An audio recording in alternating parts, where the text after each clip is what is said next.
Going on, my people? What's going on, me gente? It's your boy Mills from Mill City Boxing, home of the high level pro boxing media, the Fighters and Trainers channel, and most importantly, the People's channel. And we got the People's champ, Blair the Flair Cobbs in the building. What's going on, Blair? What's good? What's good? Shit, Good to man. be That's good to be here in Mill City Boxing, man. What's good? man. You know what time it is, man. I mean, we had that card in Saudi Arabia. And we here wanted to get your breakdown, get your reaction on the actual fight itself. Um, but hold on, before that though, we need y'all to smash the like button, y'all. We need to double tap the screen if you're on mobile devices. We need to share because Blair gets busy in these YouTube streets. You know what I'm saying? So how you doing, Blair? Hey, man, I'm doing good, man. I'm working on things, getting things going, staying busy. Staying fresh. Getting fights going, going, moving. Just what it is right now. Making moves. Yeah, making moves. I gotta take off next year for sure. You have to. Just the weight class is all mine. So there is nobody else. like I destroy all of them. Let's just get it. Tell me, when we talk about some of the fights that happened this weekend, were you able to see Abdullah Mason or Bam Rodriguez? I seen Bam Rodriguez. I love his footwork, the way he shifts his feet to certain angles and moving his head.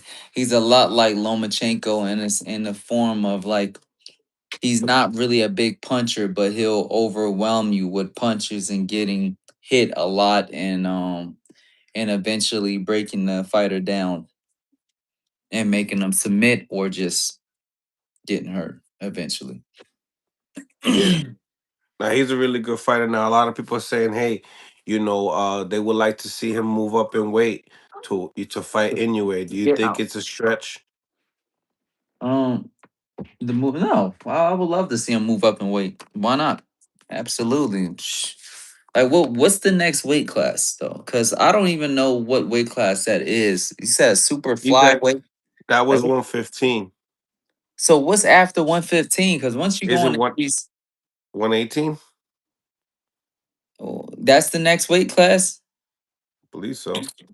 Yeah, like once they get into these smaller weight classes, that shit don't make no damn sense. Like 115 to 118. 118 is only 3 pounds heavier. Like, like I'm just saying, like, like is that even considered a real weight class for like average people? It's just, it just don't make no sense.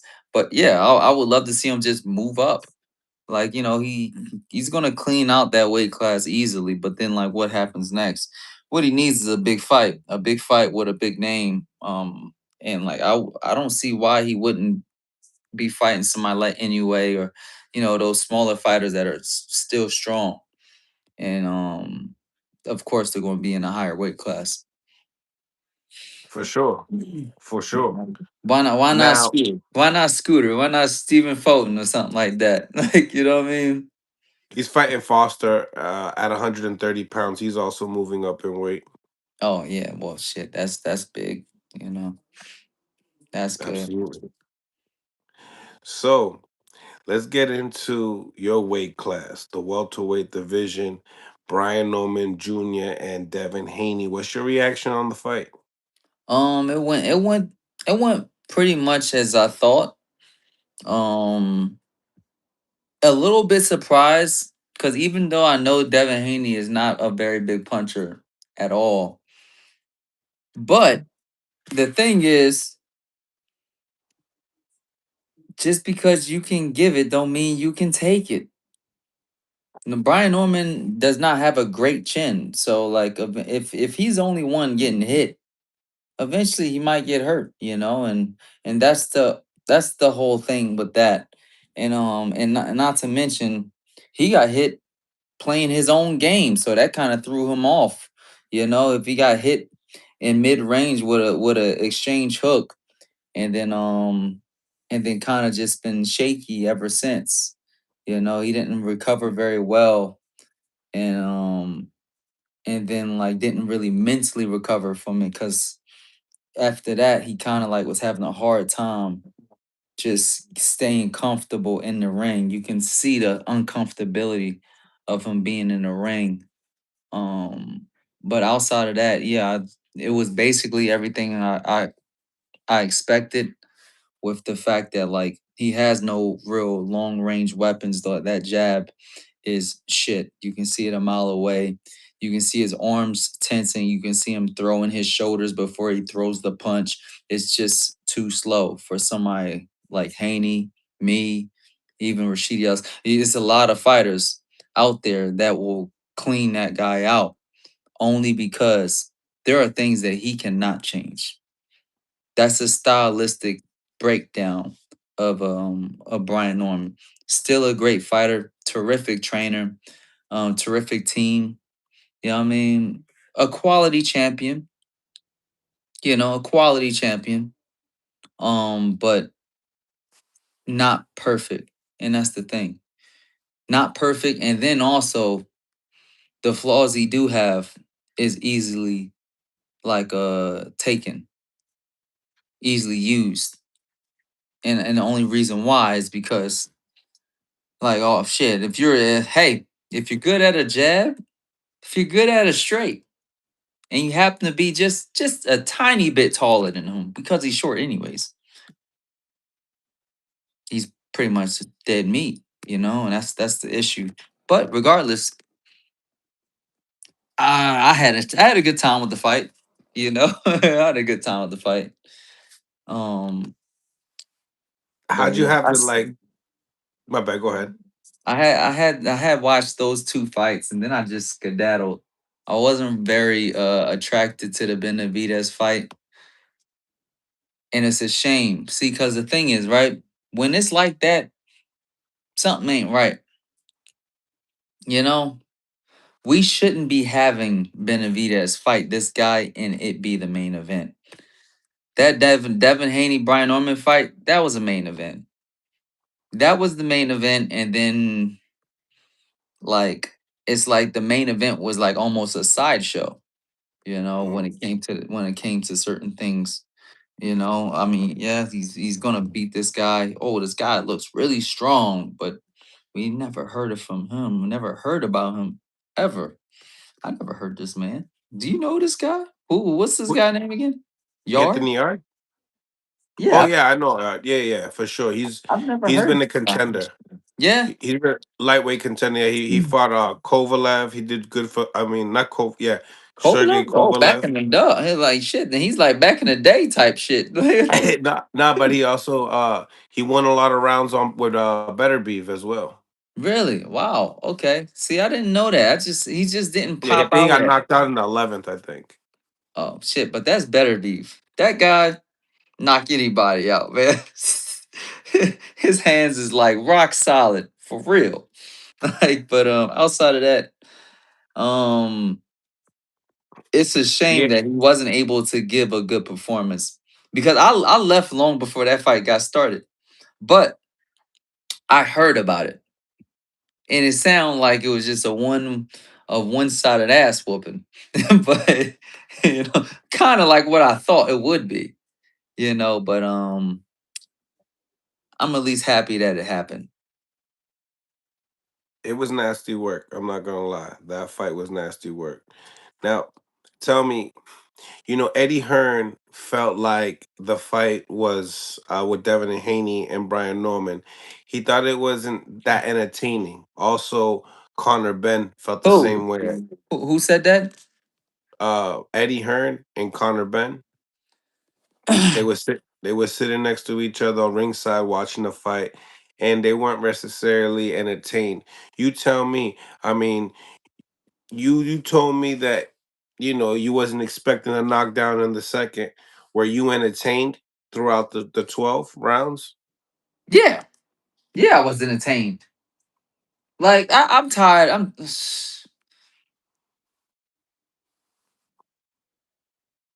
I don't know. Um, They're spamming the chat. yeah, that's Yeah, that's just politics, man. And people want to like talk shit any way they can. It was very, very attractive. It was a good fight. It was a solid performance. It was eventful. You know what I mean? It wasn't a snooze. Cause like, regardless of like, okay, it's one sided because Devin Haney got him, but he's hanging on a tightrope the whole time. He's trying not to get hit. Every once in a while, something sneaks in. You're like, oh, Haney could get knocked out if he keep playing around. Like, you know what I mean? But he stayed focused and disciplined and executed well. And it was a great performance all over for both fighters, honestly. You know, they both did their very best. And to downplay that is kind of ridiculous. I seriously just hope that like promoters stop downing fighters, you know what I mean, for doing good. Like you can't talk to me and tell me that, oh yeah, well you never fought anybody. Yeah, well I fought Adrian Broner. Let's make the fight happen. Yeah, well Adrian Broner was trash anyways. Yeah, but you was trying to make that fight with Connor Ben for years. You were talking about, oh yeah, we're gonna get the money. We're gonna get the money. Like, let's just be real, man. Like, no, I had a solid fight. I won. I'm one of the only people that's fought an actual big name. You know what I mean? That's a big attraction. Two ex-world champions back to back off of layoffs and crazy shit with an unbelievable story background. Promote. Don't hate on the fighters and try to play the game, man. Like you want to take away the one thing Philadelphia could have had really smoking is like a two Philadelphia fighters fighting for a world title at the welterweight weight class and two big names that happen to be from Philly.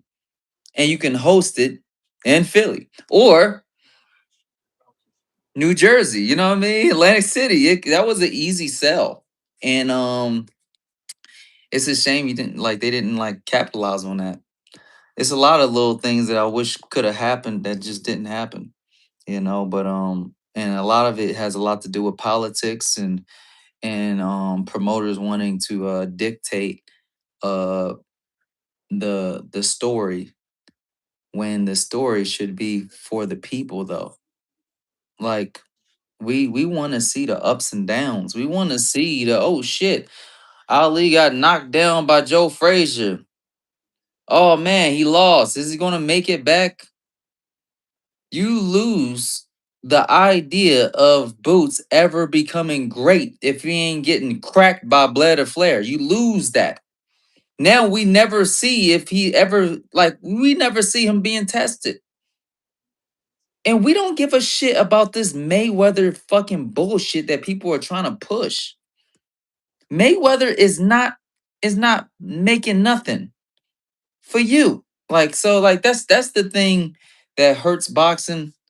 I feel like people need to start telling stories, and it's a shame because the narrative is always with these fighters that don't have a story. Virgil Ortiz don't have a story, you know.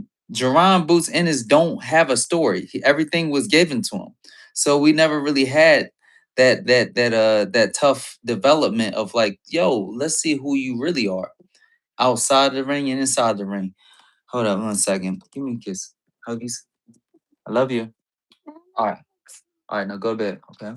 All right, bye bye. Smash the like button, yo. My baby girl wants to giving hugs and kisses before they go to bed, and it's a demand. I can't just say no. I'm like, oh man, I don't feel like yeah, no. I have to say yes. Man, though.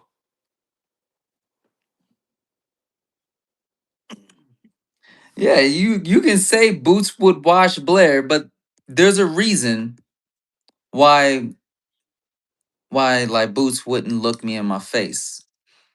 There's a reason behind that.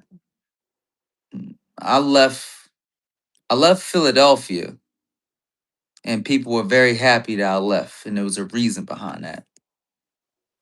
And you think I'm bad now.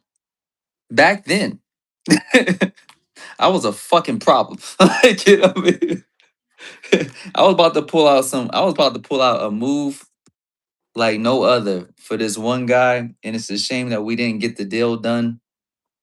But after that, the jig was gonna be up. The fear was really gonna be there. Cause that okey doke drop shot and just you know what I mean. They'll have to fucking worry about surviving a Arthur Bitter beef ass whooping from me. On top of that, and then ridiculous fast reflexes that you can't like just hit a motherfucker dead even. You know what I mean without getting hit with something crazy. I had a lot of shit smoking, and there's a reason why people in Philadelphia know me, and there's a reason why people like Boots don't want to see me. Like, so there's a reason behind everything. I would love to see that fight, but don't underestimate the reason. Yes, I might be goofy. I might talk a lot of dumbass shit. You know what I mean? The fight might look very unrefined, and I do my job very well at making you think I'm stupid. Little do you know, I've been working on that damn shot with Broner the whole damn fight, the whole damn training camp. My goddamn sparring partner nearly got a missing tooth. He had to go to the fucking dentist. Do you think I'm fucking playing games? Really?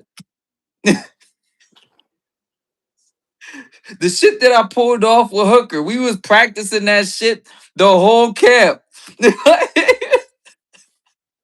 That shit look crazy, don't it? It looked like some fucking crazy freestyle beatboxing bullshit. But it happens. It happens. And like, that's the craziness. And that's the reason why people are scared of me. That's the reason why it's not easy getting a fight. It's the reason why I got held up on the shelf when they promised me Virgil Ortiz. There's a reason for everything. And so right now, I'm your only champion because I'm the only thing that's real. If you were fighting, you would be me. Like that's what the people champion is. My guy. My guy. So listen, um, what do you think? Do you think that what you think about you and Norman? What do you think about also you and Regis? Regis is moving up to 147 pounds.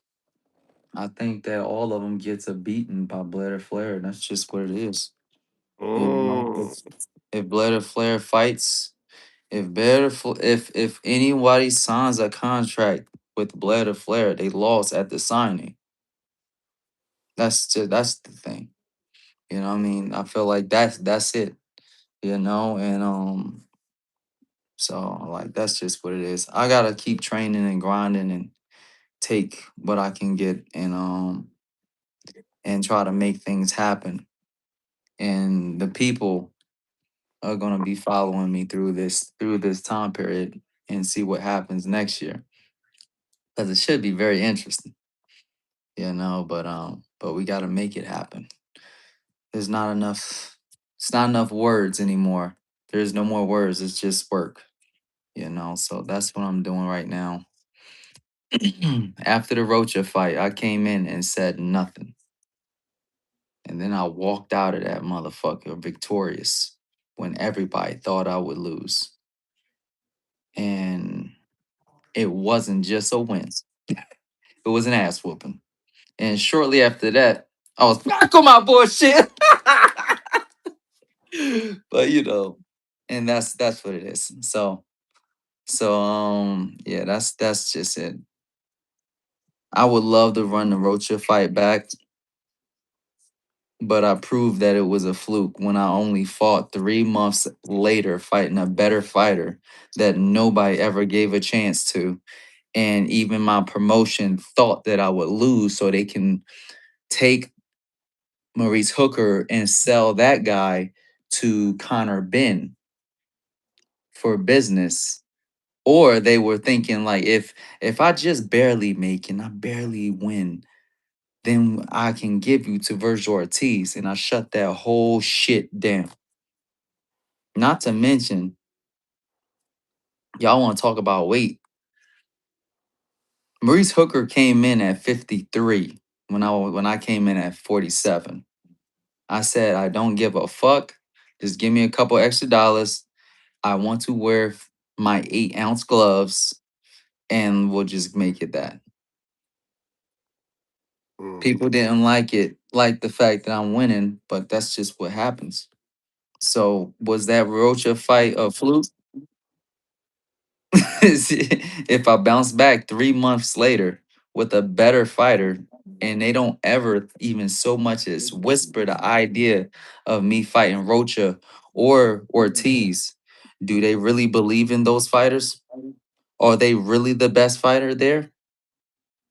When stuff like this happen, you have to ask the question as to like what exactly is going on, because some of these fighters are not nearly as good as you think. Mm. Okay. I mean, Okay. we all thought that Norman was the shit because he knocked out an Asian.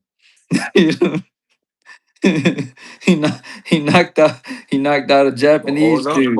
You know. Hold on. He dismantled that dude Giovanni Santalin. That Giovanni knocked out Alex Rocha. See, the thing is this: that was the styles make fights. One thing certain: Alexis Rocha was put in a position that he didn't belong. That was rightfully my place, but they wanted to play games and fuck me over with a fucking 1 week notice fight. To which I've like, you know what? I haven't got paid in almost a year. I might as well just take the fight. You know what I mean? But the truth remains, he was in a position that he don't belong in. And what happens? Somebody beat him. And then that person didn't belong there either. None of them actually belong there. You know what I'm saying? Somebody has a belt that don't belong. So then what Santillan, what's his name? Santillan. Centillion, he didn't belong. Norman didn't belong either. They were just trying to milk that belt as best they could to try to Mm. get a big fight. They got that big fight, but again, they didn't belong. If that belt was in my hands, things look a whole lot different. Not just for the state of boxing, but especially in the weight class. Motherfuckers, you'll see motherfuckers going down and up in weight fast. Fast. Like you you want to hear shit from nobody real fast, and there's a reason. So So like do you that's what feel it like he is. was all hype? Is what you're saying? I feel like most fighters are hype, and that's just what it is. And the crazy thing is, you don't know who's the hype and who's not. Mm. I mean, most people would say that I'm the hype, that I'm a hype job. But the crazy thing is, every fight you thought I was going to lose, though. Let's be real. Like, how many of these fighters are winning fights that they think they're going to lose? You know, like very few. Because even that Devin Haney fight, that wasn't like a fight like, oh man, I thought you was going to lose, but then you won. No, that was very predictable. I called it easy. Like long range fighter, highly talented at pretty much almost a little bit of everything. No power, but he is disciplined enough to take over a fucking fight. Versus a heavy punching like a orthodox fighter with only inside punches, exclusively powerful inside punches. He gets cracked eventually. I see that he doesn't have a great chin, so people like me, he hits, he goes down, and then gets cleaned up, and that's exactly what happened. He get hit, go down, and then get cleaned up. And like, it doesn't matter if Devin Haney was a weak puncher. He has a solid game plan. And he has the ability to take away everything that Brian Norman has. And that was just the end of the story for that one. But no, nobody's actually fighting big fights where you think that they're going to lose, except for me. Tell So, me, how do you see, the rematch with him and Ryan now at um, 47? I think that the rematch will be very. It could be uneventful. You know what I'm saying? Could be very uneventful, and the reason why is because in the end, Ryan ain't the same Ryan, and Devin's not the same Devin. Devin went into that fight overconfident, was he? And he thought he was tough shit. He thought he was tough shit. You know what I mean? He came in there throwing heavy, trying to throw heavy punches, trying to like put through a hard push jab, and like he thought he was gonna be the bully that night, and it wasn't so. He needed to stay in his fucking lane. So after that, he hopped all the way back in his lane, and he ain't never stepping out of that shit again. Only person that could probably beat Devin Haney now is me. You know what I mean? And that won't be an easy go. And it'll be very unorthodox trying to figure out what's going on here. Who's really winning this fight? I don't know because Devin Haney's not able to actually land a punch, but it's a lot of trickery going on here. That like it'll be a whole lot of shit going on. And like very few people are going to be able to beat somebody like Devin Haney that's that cautious. You know.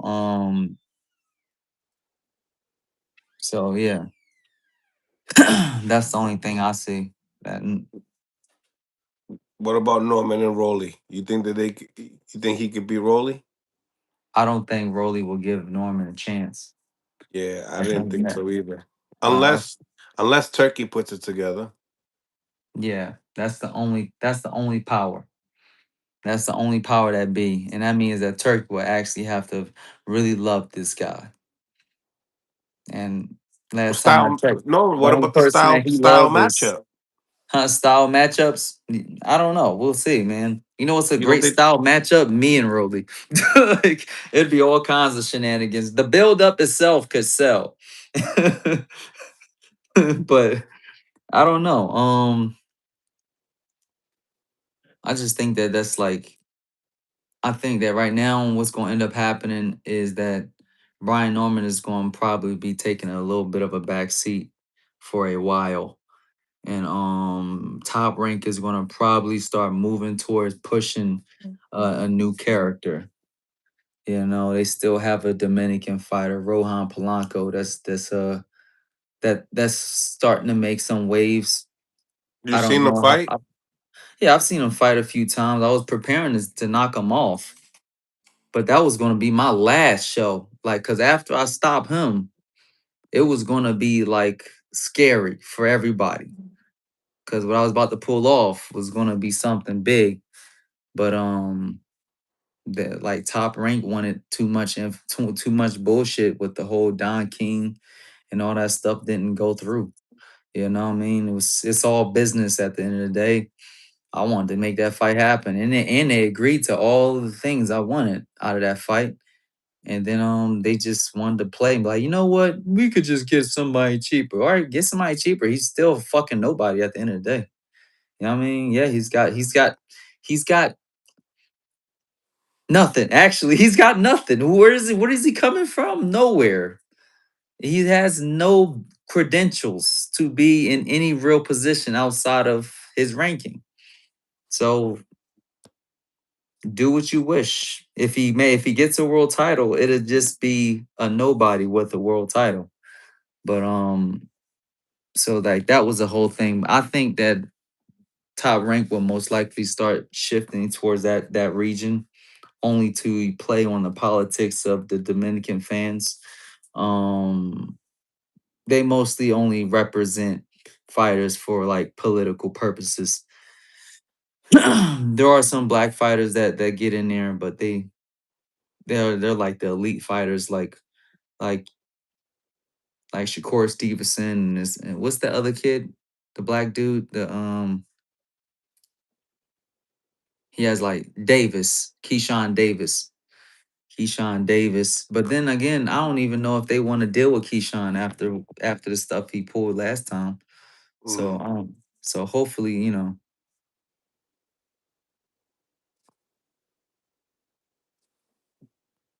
You still there?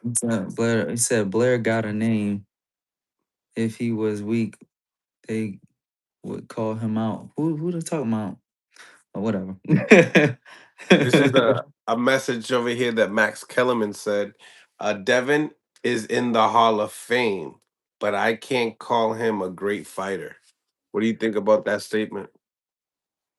I agree.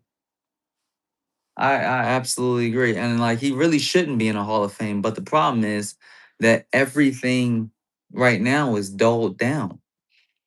Everything is dulled down. And the thing is, Devin Haney has been able to match himself, really not him, but Bill has been able to match Devin strategically and purposely and perfectly and be prepared for every fight perfectly. And when he don't prepare perfectly and things don't go their way, they have it erased and blame it on some drug that we never heard about.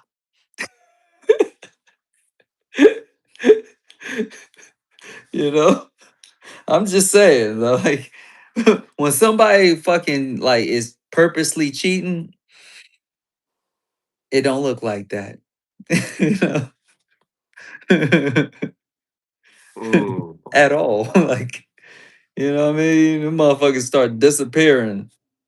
You know what I mean? They don't look like Ryan. They actually disappear for a few, and then they somehow reappear again.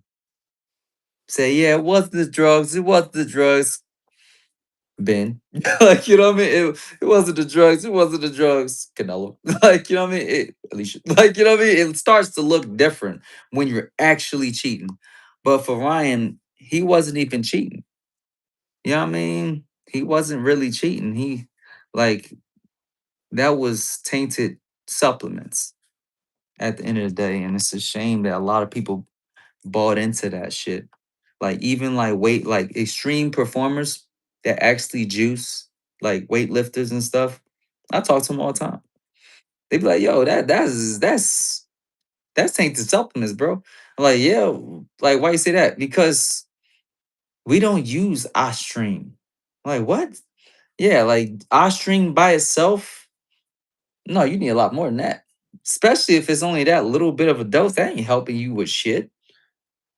Yeah, right now, Subir Matias just went through that right now.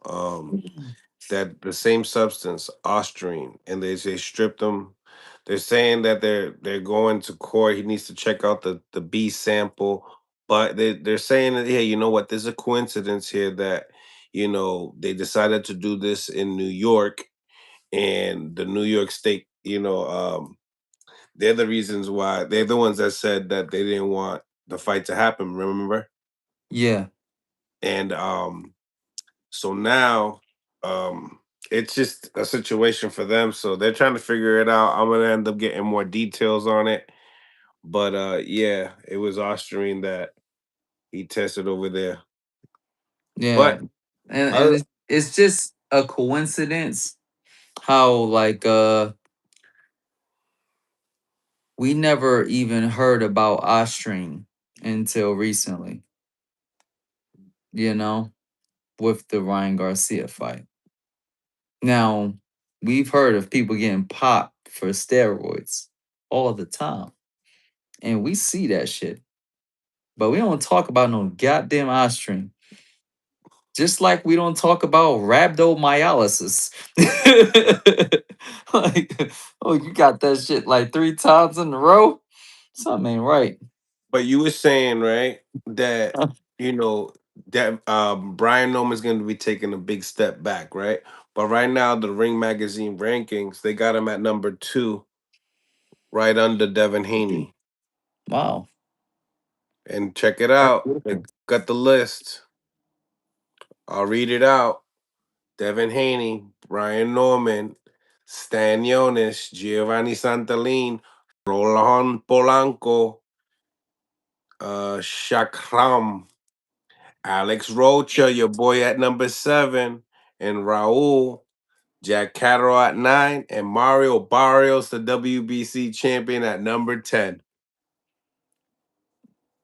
And what What you was think that? about the what you think That's about that that's that's the just the ring welterweight. welterweight ring magazine rankings. Oh, okay. Well, a lot of it is politics. You know, who's what rank magazine? Who's tickling that fancy top rank? Okay, tickling. Okay, Mm, the top guys, the top rank golden boy, and and sometimes matchroom. You know, so it's mostly just politics. You Tell know. me, tell me, what do you think though? Do you feel like when it comes down to Norman, do you feel like he'll ever be a world champion again? Um, I don't know. I don't know. I feel like he probably could, but the problem is that like, is he going to get the opportunity? That's all. They didn't even put And Conor Ben there either. God forbid, like if I fucking show up and I take one of those belts, that whole list will start to look real different, real fast. I think the list looks kind of nasty. Now that I'm thinking about it, that's not good. They don't even have Lewis Crocker, which is the champion, the IBF champion. Yeah, like, Like and they he got actually had the Barrios at belt. number 10. He's got Barrios at number 10, and Barrios got the WBC title. Like They it's got getting to somebody a I don't point even where know. it's just getting to a point where like I'm sure all of this stuff is being bought. You know what I mean? Because it just don't sound right. You know. I Yeah. mean, usually when people take losses, they start sliding down that list. They pop right off of the goddamn top 10 sometimes. You know what I mean? They don't just be staying just up there. You know what I mean? And Devin Haney shouldn't even be number one. He just got a belt. Like, let's don't we got other people that got those belts too? That's fought, done something. I think Mario Barrios definitely done something. I mean, for shit, he fought Pacquiao, whether it was a loss or a draw. Like he did it. You know what I mean? I don't know. I don't know. I think that the whole weight class has Holy shit. become They don't very even weak. got Rolly. They don't even got Rolly Romero in there either. And he's got a title, don't he? So they're missing like two champions, three champions, Three champions. two champions, and they put one of the champions at number 10. But they're missing two of the champions in there. Way to show that we're not acknowledging the titles. And it's sad, man. It's sad.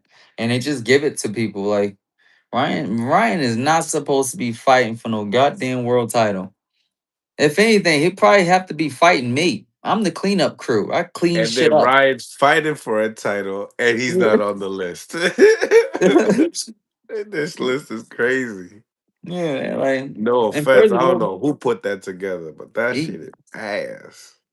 and so it's That's who nasty. and the guy that's writing it. You know what I'm saying? It's just what it is. Who do you think wins that fight anyway with Ryan and Barrios? I don't know. I think it might even go to a draw again. Honestly, if I was a I'll betting be I'll man, be his third draw. Barrios. yes, I would bet a draw. As crazy as it sounds, I will bet a draw. I will bet that Ryan will have a hard time landing that hook only because we all see it coming now. I would bet that Mario Barrios won't be Do we see it coming? what? Do we see it coming or only Rolly does? No, like it's not just Rolly. Remember you Rolly got was hit with it? yeah, hell yeah. And I took that shit away immediately and went to work and made him quit. But that's just what it is. Whoa. That's You, just what it is. you never mentioned that. You made him quit. Yeah, of course. But what? I didn't know That you was stopped. that How was you the stop him? how I stopped him. I smothered the hook because I didn't know he had a weapon. I'm like, who's this kid? I never seen him a day in my life. You know what I mean? And I'm like, why you keep throwing this fucking hook? Like, you fucking stupid or something? Like, and but then I'm like, oh shit, my legs is a little tired from fucking doing my first ever strength and conditioning day. You know what I mean? With the weightlifter. It was the bad idea. You know what I mean? So I'm like, oh shit, my legs is not moving as fast as I should. But so let me see if I get him with like a couple feints and maybe I can catch him. And boom, he caught me. I'm like, okay. And I get up and I'm like, all right, well, that's if that's your punch, I got something for that. Like just boom, I just blocked it, smothered it, and just beat him down to the body and just made it a fucking fest because once I trapped them, then it was just like just a beat down. It was one-sided beat down, just keep grinding them out until everything's bloody mess and it's over, and it's like, look, we just had enough with this. You know what I mean? Because it's not like we can do anything with this guy. He's just punching and nothing's able to come back. He's not able to get off that hook because I'm too close. He's not able to get off that hook because I'm blocking it or I'm moving, and then and then on top of that, I'm throwing a lot of punches. A lot of punches to the body, enough to like make a person not be able to breathe. And then capitalizing over to the head. Now you know how goofy I am with my head movement, with the punch. So like you can't really tell where the punch coming, how the punch coming, or the timing of the punch. It just happens. Like, you know what I mean? Weird shit like that. And then yeah, they just like, look, we gotta get him out of here, you know. So, so what do you think about possibly Devin Haney and Connor Ben if that was to match up? um if it happens, if it ever happened, and I don't know. I don't want it to happen, but if it happened, Devin Haney will beat him, and it'd Why be don't you want it to happen? because like he looks so good at whatever he was doing 2 weight classes up. He might as well stay up there, or fucking like That's a different disadvantage. no, it's not Chris because Eubank is washed up now. no, I don't think Chris Eubank is washed up. I think he's just had a bad night. I don't really know. I gotta talk to him personally and maybe see like what exactly is going on. You seen Cause how he was moving? I think there was some things going on with him, whereas though like he probably should have moved up a weight class, but he wanted to fight this particular fight, and he can't handle the weight anymore. So yeah, I don't even know. I don't know what's going on with that, but no, Yeah, he was weight drained, but I know yeah. he was definitely weight drained for that fight. But I still, seriously don't think that he's Conor not a Ben real is going. contender at 60. Yeah. But like it's like this. I seriously doubt that Conor Ben is going to be able to get back down to 147. He says it. We have these conversations all the time, me and him. But if he comes down, he's going to get hurt. If he comes down to fight me, he will get hurt. If he comes down to fight anybody with any kind of power, it could be bad. And then we talking about fighting Devin Haney. Man, that's a lot of chasing down. If he'll be throwing a lot of punches, and then I don't even know if he can sustain that type of work rate when he going down in weight. That's a different dynamic when you drop in weight like that and getting down to 47 rather than going up in weight where you're just ramped up, full of energy all the time. and never really that had to do any kind of fasting or nothing like that to make weight. It could be worse for him if he goes back down. Yeah, he's short. He's shorter than you. Yeah, and he's short. I mean, I'm pretty tall, so it's not too many And fighters that's taller than me. And even the guys that are taller than me, he they're said there's not too close. many fighters taller than me. I bet you. What do you mean? The Yeah, yeah. whole 68th division and up is taller than you. No, I'm talking about You mean the 47, whelps bro. at the 47 though? Yeah, Yeah. yeah. Like what? Like I'm not even messing with those guys, man. Like no, like Yeah, you probably once you got height for over a lot of these welterweights for a lot sure. of the welterweights, a lot of the welterweights. There's some that might be taller, but there's very few. I'm in a pretty good range to say. Yeah, I would say. I would say on that. Yeah, man. I'm very like curious to see what's next for Haney. To be honest with you, like, do you feel like that was a non-competitive fight? Like the scorecards, there was two scorecards that were kind of close. What? What you? Close? How? Yeah, there was two. Yeah, to the point that I think Andre Ward was saying What? that they should they should fire the ref or he should take some time off. He should be suspended. Yeah. Look, I know that people wanted that. What's his name? Brian Norman to win. And I want him to win too. I'm like, come on, buddy. But I know that that's not reality. He's not going to win. That's why I just called it like what it is. But that's ridiculous when you have like promoters and um judges that are like favoring fighters. That's not good because we want to see the truth, and only the truth, only the truth. Like that's the only thing we want to see. We don't want to see setups and scams, especially because it just doesn't look good on the fight on the boxing game right now. We're not looking good. We're losing it. We're losing it to slappers now.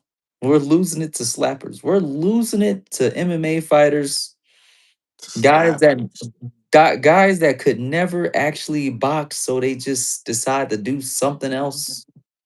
You know what I'm saying? like, like they couldn't do these, so they had to do something else. You know what I mean? We're losing it to these guys, and the reason why we're losing it is because we're not keeping everybody held accountable and keeping the sport honest and letting stars be stars. God damn it, you know. And we need to unite together, like our people, and especially the sport needs to unite. So that's my whole thing. Yeah. People are asking when you're gonna be fighting. Lots of people are asking when you're gonna be fighting next. I don't even like talking.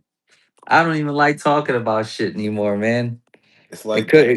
it could be this week, could be next week, could be this, could be that. You know what I mean? Like you might wake up one day and boom, I gotta fight with my box rec. You know what I mean? Regardless, I'm just moving forward and taking things very, very serious and and just making sure that things get moving, because as it sits right now, who the fuck could beat me? Who the fuck People could if Devin can't beat me, and you guys can look over the tapes or whatever. If Devin can't beat me, who the fuck can beat me in a welterweight class? Seriously. Like that's when you need to just really start thinking about like this joke that you think I am, because I don't see it anymore. There's not one welterweight in in even contention that beats Blair Flair. So we need to make that happen. We might as well make this happen, you know, and give the people a good show. and a good quality champion that can really keep the buzz going. Like we don't want to see fucking we don't want to see these guys. I don't. And a lot of people are sick and tired of boxing. So I think that we need to really get our shit together. I would beg these promoters, whoever it is, Oscar, Eddie, um, Bob Arum, Al Heyman, bring somebody like me on board and see what happens. And really like make it happen. Because boxing needs it. They need it There's bad. people there's people out there saying you're ducking Polanco No, I'm not ducking Polanco. Didn't we just speak about that? today. Yeah. Oh, okay. We did. Look, You and Polanco look. We were talking. We were under negotiations to fight Polanco. Polanco and everybody was good to go, and everything was good to go. And even though it was a low number to fight such a person, they agreed to all my terms. And I'm like, okay, cool. I'll make it happen. Even though you don't believe that he's a main event fighter, but I am a main event fighter. Why don't we make this a main event and you give me more money? They didn't want to do that, so I'm like, all right, fuck it. You know what? I have been out for a while. You want to play that game? I'll fucking knock him the fuck off. How about that? You know what I mean? Then hmm what we're going to be talking about top rank. But then they was like, oh yeah, well we need you to get a release form from Don King and this and that. I'm like, bitch, like I went through all the legal things to separate myself from Don King legally. But you talking about asking him, Don King, and you know who the fuck Don King is, talk about some giving me a release. This man is holding on to like the last few breaths of air to fuck up anything that he could possibly fuck up. He ain't gonna be doing that. It's either you move forward with me or not. And they chose not to, and that blame is on top rank. Not me, not Rohan, but top rank. You know what I mean? Because they could have just moved forward and swept this whole idea of Don King under the rug. Cause I did. You know what I mean? Like I did my business, you know what I mean? And I made the biggest sacrifice I could, you know what I mean? Because I am not the kind of person to make my credit bad. I keep my credit good, you know what I'm saying? I'm a businessman. I make sure shit's right. But that's what it was. So no, I'm not running from Polanco. And Polanco can get it and he can take a loss just like everybody else. All this shit can look real funny after me. I Mm. give you 2 rounds, just like everybody else. I give you 2 rounds to change your mind. Shit get real crazy after 2 rounds. Like, hold up, this nigga's. I give you 2 rounds, 2 good rounds. That shit change up. Now, now he's getting swept up. You know, we don't know if he's gonna make it. This is different. That can happen. You What do you know, think about Tiger when's the Johnson? last time he took a loss? Who? Didn't he take a loss to a southpaw? Like, okay, we're gonna keep going. Like, anyways, throw Polanco the fuck out of there because nobody knows him. Anyways, and what else? No, but he's ranked up there in the ring Yeah, as yeah, well. yeah. And that's the crazy part. He can be ranked and nobody still knows him. And he's coming off a win with who?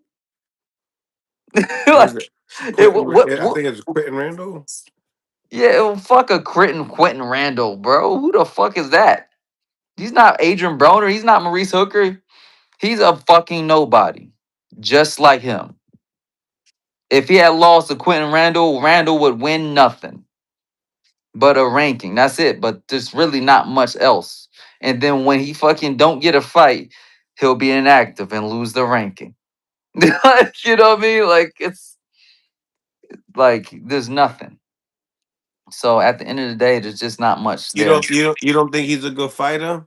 No, I think he's a great fighter. I think he's a great fighter. I think he's a great fighter. I'm not taking him lightly at all. That's why I said what I said. If we was gonna fight, I was gonna pull a move that was gonna be remarkable. Mm, But after that, I have no more tricks. The jig is up. I am the very, very best in the welterweight division, and it's scary. And everybody needs to just clear the fucking division and get out of my way. End of story. And guess what? I'm gonna be here for a while. how long do you feel like you're gonna be boxing? Bro, How old I are you? can box How as old are you long now, as I Blair? want to. I'll can box as long as I want to. I'm 35. I had a growth spurt at 30. I had a growth spurt at 30, bro. Yeah, the way you say it's crazy. You know what's fucking stupid? Me and Adrian Broner is the fucking same age. Do we look alike? Do we look the same age?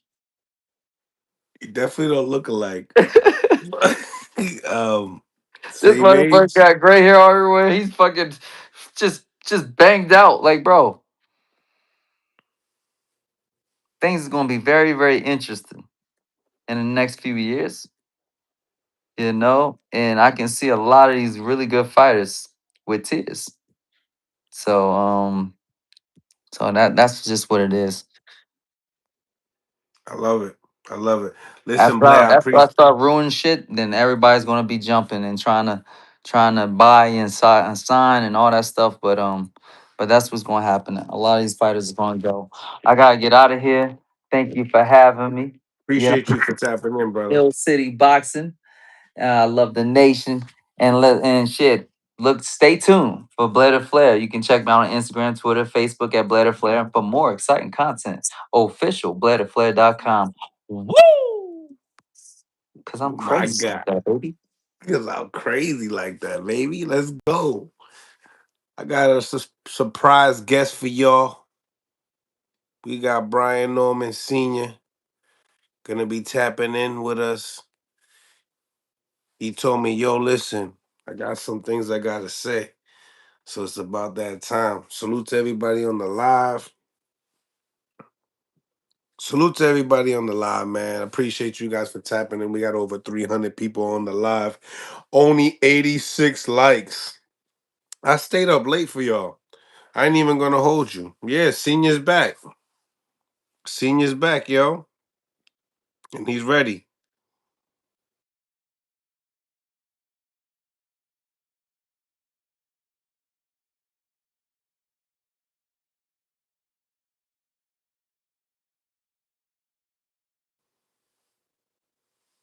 Uh-oh.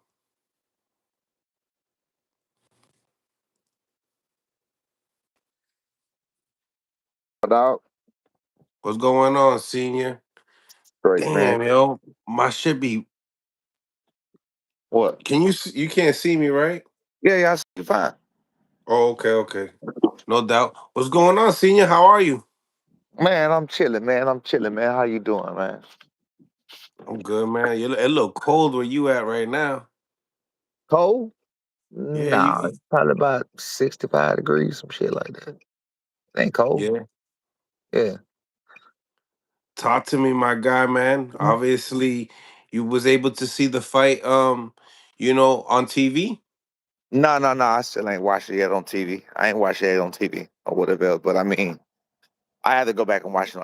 I still haven't done that yet. Man, we just got here, man. It was a long trip, man. We just got here. So Sunday.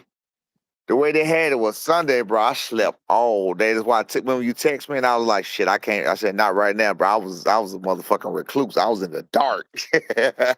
So I slept all day Sunday. Just from, being tired from the energy and everything else was putting out for doing that. You feel what I'm saying? It take a lot out of you to do this shit. So first I was tired from that, and then all day Monday morning, which was 6:50 Monday morning, but I think like 11:50 Sunday night. 11:50 Monday morning, I'm sorry, 11:50 Monday morning, but 11:50 Sunday night, our time. So we just got back at like 8 o'clock, 8 something this evening, man. You know what I'm saying? So yeah, it's all good, man. It's all good. But hey, man, I wanna do this first. I wanna say this first, man. Shout out To everybody that's been giving us encouraging words, everybody that's been in the inbox, everybody I ain't been getting nothing but love from everywhere. I appreciate every single and every last one of y'all. I can't respond to every last one of y'all. I do respond to some. I can't respond to all of y'all. It'd be too damn much. I can't even double tap the shit. It'd be too much. I promise you. It's just a lot. So I do appreciate the support. B Norman Jr. is, B Norman Jr. is fine. He ain't his confidence ain't broken. His confidence ain't shaking. He cool. He understands what happened. He understands what it is. All it was him not being him. Anybody that knows him knows that that's exactly what it was. It was him not being him. With that being said, with some of the people who had something to say about coaching and some of the things I was saying, you got to understand from my standpoint, from a person that knows the person that's in the ring. I don't know what y'all heard in the corner. I don't know what parts they heard or whatever else. But if you notice, I kept asking him, "Are you locked in?" I'm looking at his eyes. Are you locked in? Are you good? Are you straight? Because he knows what we need to be doing. And to him, like I told you on several occasions, to him that I know, even 50% of him would have took care of that. You get what I'm saying? But he wouldn't let his hands fly like he wanted to let his hands fly. He wouldn't let his hands fly like he needed to let them fly. And he wouldn't do what he needed to do. So again, like I said, sometimes, people have bad games. People have bad days. So, one could be on and one could be off. And that's just how it was. You feel what I'm saying? Simple as that. But like I said, shout out to all the people who are respecting the game and respecting what was going on. And that is what it is. Nah, I hear you on that, man. What was the conversation like with you and your son? Obviously, reflecting on it and stuff like that. A long flight back, obviously. No, not really. Not really. He knew what it was off top. It was off top. It was basic as what you saw. The some of the encouraging words I was giving him in the corner and some of the um pep talks that I'm giving him in the corner was pretty much to let him know where you at with it. Like you just need to be you. You need to go out here and throw your coming up. You know what I'm saying? Let your hands go. Let your hands fly, and that'll be enough to do what we need to do. Because he's a thief, and I'm not saying that in a bad way. He's a thief, meaning he steals rounds. We're talking about Devin Haney here. He's a thief. He steals rounds. He knows how to steal rounds. That's what he made his career on. He knows how to steal a round. He gonna pop, pop, pop, boom, boom, boom, round by round. Make sure you win round by round, and that's what he's good at doing. And that, so he's doing what he's good at doing. I need you to go out there and be good at what you're good at doing. You feel what I'm saying? So, like I said, it's pretty much lock in to whatever else. The world still has not seen the best Brian Norman Jr. That wasn't even the Brian Norman Jr. you've seen before. If you got a question about that, why don't you go watch and see was there anything that Devin hit did to stop that? Like I said, was it the shot that he landed in and that when he stunned him in round two? That's a possibility. Like I said, everybody got the plan to get in and hit the mouth. You know what I'm saying? I told you power changes everything or whatever the case may be. Maybe that's what had him hesitate. I don't know. I can't say on that note right there. But he seemed to be locked in. He seemed to be good. It's just funny to me how on one light, the exact same people talking all that trash was talking big when Devin Haney got dropped by Ryan Garcia all them times and giving him big up for finishing the fight on his feet, trying to make adjustments. Well, he wouldn't make adjustment, but coming back and finishing the fight on his feet. But those same people not giving Brian Norman Jr. the same praise with making adjustments and actually winning rounds. He wasn't just a wash is when you lose every single round. You feel what I'm saying? He wasn't in there getting beat up. If you take round two out, it was a close ass fight. That's all you can say. Okay. I don't want to go like to the point of what rounds you feel like you won, but what do you feel like? What rounds do you think you won? I can't again. I just did a round by You round. If didn't you even want to watch do them. it, Yeah. yeah. I'll have to do a round by round type situation. But I know for a fact that at me watching them, if you take out round two, I know with me watching them, I know Devin was pretty much inactive. He wasn't active in those rounds. He was not actively throwing a lot of punches. He wasn't actively doing anything. It was a good jab here and there, sneaker shot on off the clinch. He will fight off the inside, fight off the clinch on the inside. Like I said, still around. A thief, a good thief. You know what I'm saying? Doing what he needed to do to win the game of boxing. That's what he did. Simple as I that. I never got to ask you on the last live. After round two, he comes into the corner. Obviously you guys are having a conversation. What's that Right. like? I can't remember exactly what was said. I was looking. Of course, I'm worried because I never seen him hurt. He was hurt. So were But it you was panicking? no, not at all. Not at all. Not at all. Not at all. Because I seen his eyes when he sat down. Like I said, I'm looking at him. I'm looking at him clear. I'm looking at how he is. You feel what I'm saying? If you got any question of How was he? Then go look at Devin Haney's action the next round. Did he attack him? Did he try to get him out of there the third round? No, he did not. You understand what I'm saying? Yeah, go look for yourself.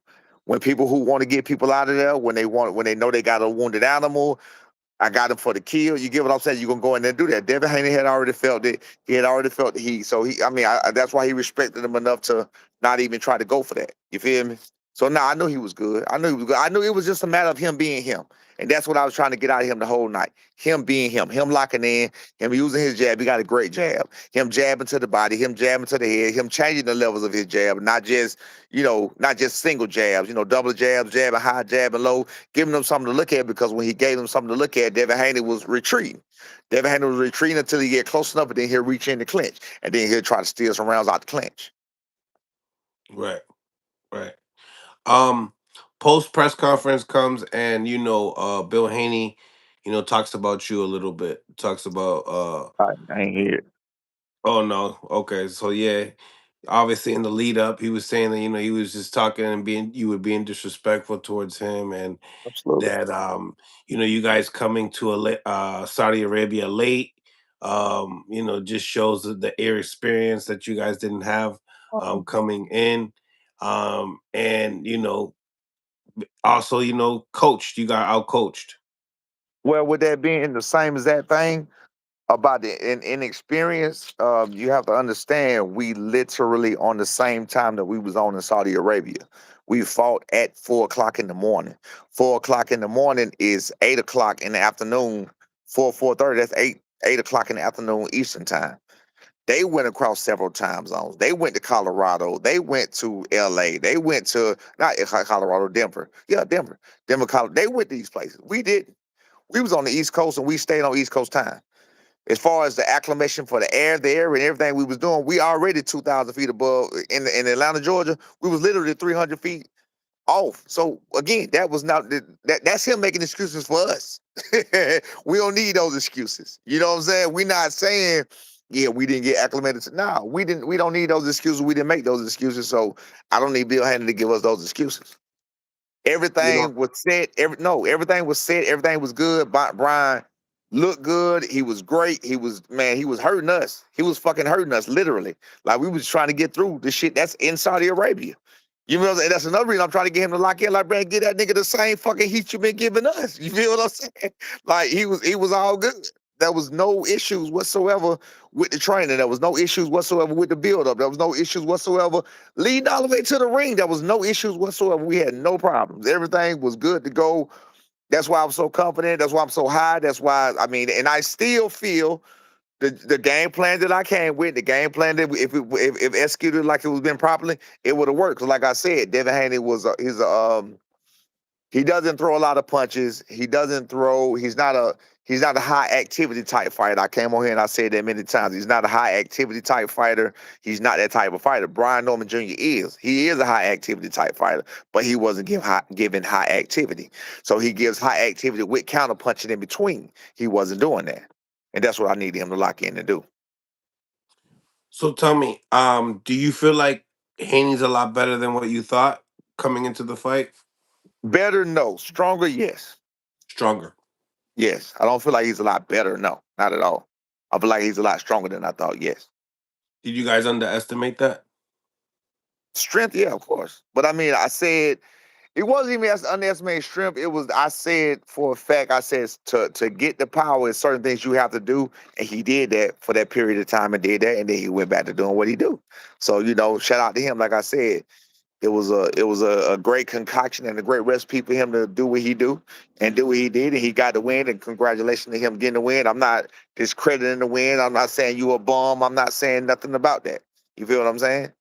But to the other people who hit me about another guy that still to this day has never fought anybody with the accolades of a Devin Haney, who had the chance to fight a Devin Haney, who didn't fight a Devin Haney. You know what I'm saying? Y'all people need to go away. Y'all people are the dumbest. Y'all people sound stupid. You feel what I'm saying? Even the person's next opponent or next two opponents is not a Devin Haney as far as accolades, as far as experience. So you say he's not as far as experience, as far as accolades. All of them, every last one, Devin Haney, that guy, and Brian Norman Jr. fought the exact same type of fighters, come forward type guys. And when the other guy fought not a non-forward type guy, he made him look like shit. And when Devin Haney fought a non-forward type guy with a step around guy like guy with Lomachenko, he had problems with him. I mean, like I said, I don't have a problem with keeping it real. I don't have a problem with keeping it across the board. But if it is what it is, let's keep it across the board. That's all I'm saying. Um, Bill also said you seemed like you was coming in too cocky for this fight. What do you think? Do you feel like, I know we talked throughout the gear up. You Right. said you already had what, like all rocks were unturned. What do you think? I don't think I came in too cocky. If everything would have lined up the way I needed to line up, it didn't. So I will take that. I will take that as my only learning experience from it. So I will take that as a learning experience from it, absolutely. So I will take that period. Whether it be needs to be more humble coming in, whether it be need to be more, you know what I'm saying, more careful about what you say and what you do coming in. Outside of that, I will take that. I'm gonna take that as a lesson. Like I said, as long as you learn from it, it's not a loss. You feel me? I think Hmm. Brian Jr. definitely learned from it. He wasn't himself. He wasn't being himself. Like I said, people have bad games. People have bad days all the time. And that clearly wasn't a Brian Norman Jr. that nobody's seen, that you don't see in the latest times. You feel what I'm saying? You say he wasn't himself. Nah. You know, Try to dive in a little bit more. Let us know because you He's guys you know him more. he's a more active fighter. He's a more active fighter. He's a more high paced fighter. He's a more high activity type fighter. He's a more my thing is what I've always taught him from the beginning is when I was teaching him my style back in the day, which he don't fight no more. My thing was always act looking for the reaction so you can counter react. So I'm coming at you, but I'm expecting a reaction. I'm looking for the reaction so I can counter that shit. You feel what I'm saying? So it's act looking for the reaction so you can counter react. He wasn't acting enough to get the counter reaction. You get what I'm saying? And Devin Haney, like I said, for the most part, is not really a counter reactor in that type of situation. You feel me? Do you feel like it was the bright lights? Not at all. Not at all. I don't think that had nothing to do with nothing. No. I Why didn't see that. not? Because I've seen that before. I've seen him do it. I've seen him do that to me in sport. Like when you hear like the Richardson Hitchison sparring, for example, you hear me, you hear me say the Philadelphia guy the first time. Who else? You'll hear me where I say there are times where I'm telling you to do something, you're just gonna lock in and this and that, whatever may be the reason. I've seen it in different lights. So it definitely ain't got nothing to do with those lights. I've seen that before in different lights. It's not my first time seeing it. So it definitely wasn't the lights. Okay. I've seen it. You can count on one hand how many times I've seen it, but I've seen it. Michael Fox, when he sparred Michael Fox. You can ask Michael Fox, I kept screaming, I stopped talking. You feel what I'm saying? It's certain things are like, bro, you're not doing what you do. You're not being you. You feel what I'm saying? So I'm just gonna shut the fuck up because you ain't listening to what I gotta say. I'm not saying that to say that that what this is, but I'm just letting you know it ain't got nothing to do with the lights, is what I'm saying. What had nothing to do with the lights. Okay, because you feel like you've seen that before in him I have definitely seen that before. from the Yeah, sparring. But you don't yeah, yeah. think that those lights can turn it up, those nerves, and because I don't it's think I don't. ultimately nerves, right? He was so locked in. No, he was there. He was there. I know my boy. He was there. I know him well. He was there. He was there. And y'all were I locked in. was locked in. He was there. I don't think it had nothing to do with no life. It wasn't a big. Bro, you talking like it might have been like 2,500, 3,000 people in that. That wouldn't have even a big venue. It was nothing. Yeah, but like you see Hey, stop, turkeys. stop, stop, stop. Don't go, Charlie. I'm telling you already. I don't need you to tell What me. I'm about telling art? you. No, but this is a question that I get Yeah, in the comments. Check yeah, this out. yeah. People saying maybe you got nervous because Turkey was there, I don't even think he looked at Turkey. I didn't even know. I don't think he looked at Turkey at all. I don't think he thinks. or the magnitude of the I've card. never heard him talk so much of Turkey where he worried about performing in front of Turkey. So I don't think that's it at all. No, no. I think Turkey is just another person to him. I don't. I've never heard oh Turkey gonna be there. Nah, it ain't. Turkey ain't that kind of guy. Does I'm not saying that in a disrespectful type way.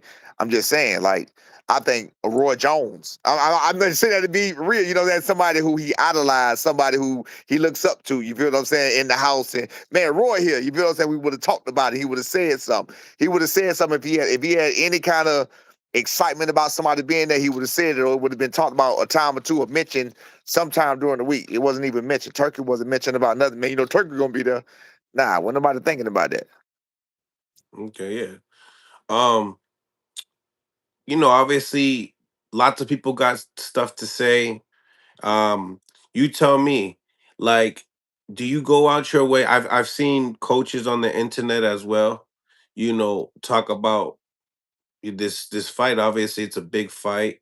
Everyone's eyes are on it. You had lots to say on the internet, and I would like for you to clarify. I know who you're talking about. I don't really want to go in and out.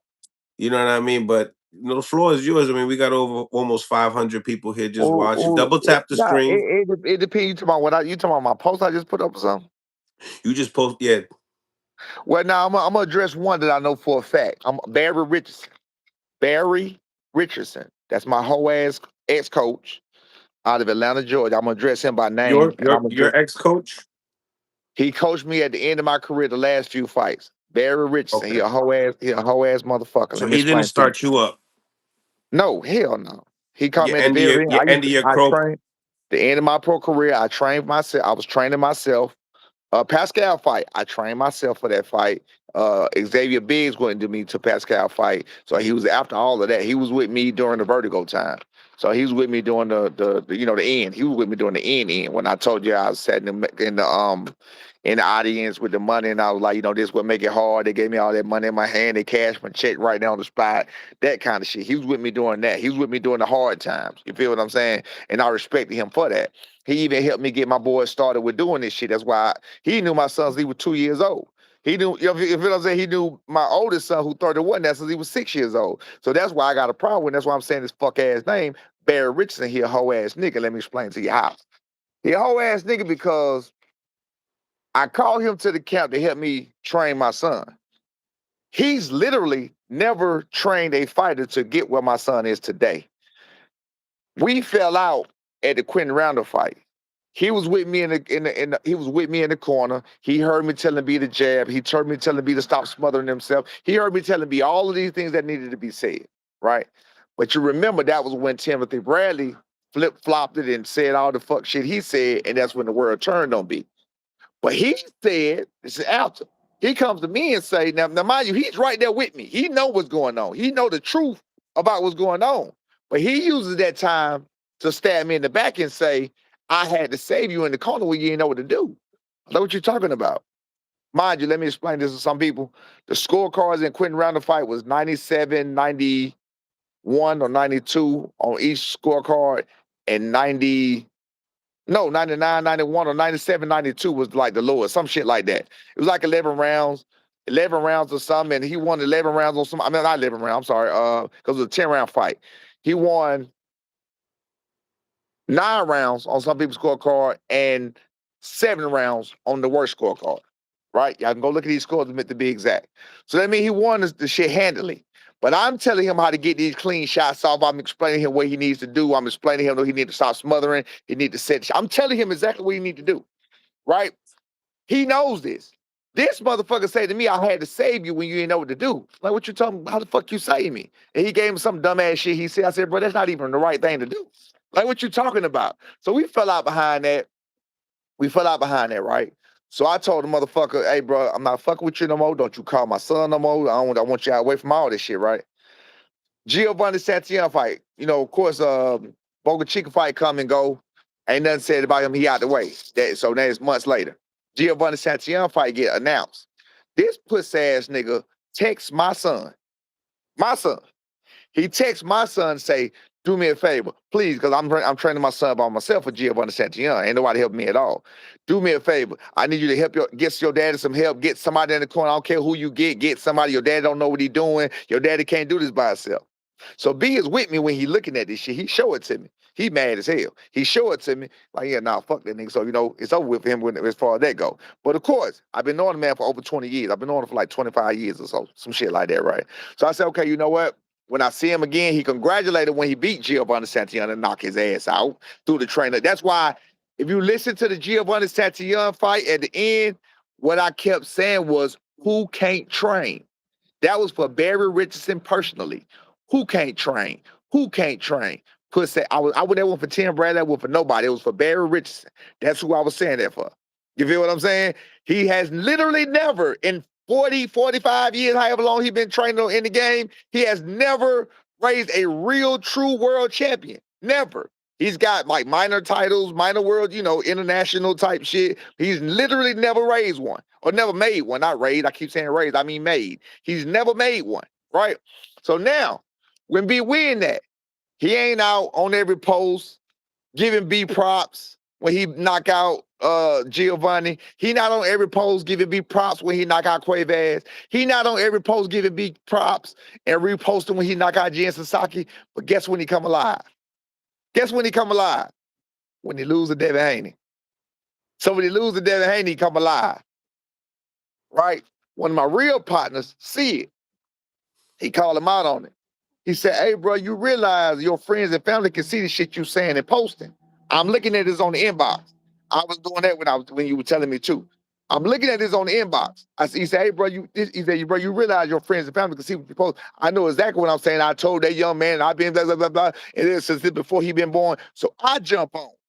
Fuck nigga, this big B, I will, I'll say what I say and cuss his ass out. You ain't never did this and that, whatever. Like, how the fuck you gonna come out of nowhere? You weren't even big up in the kid.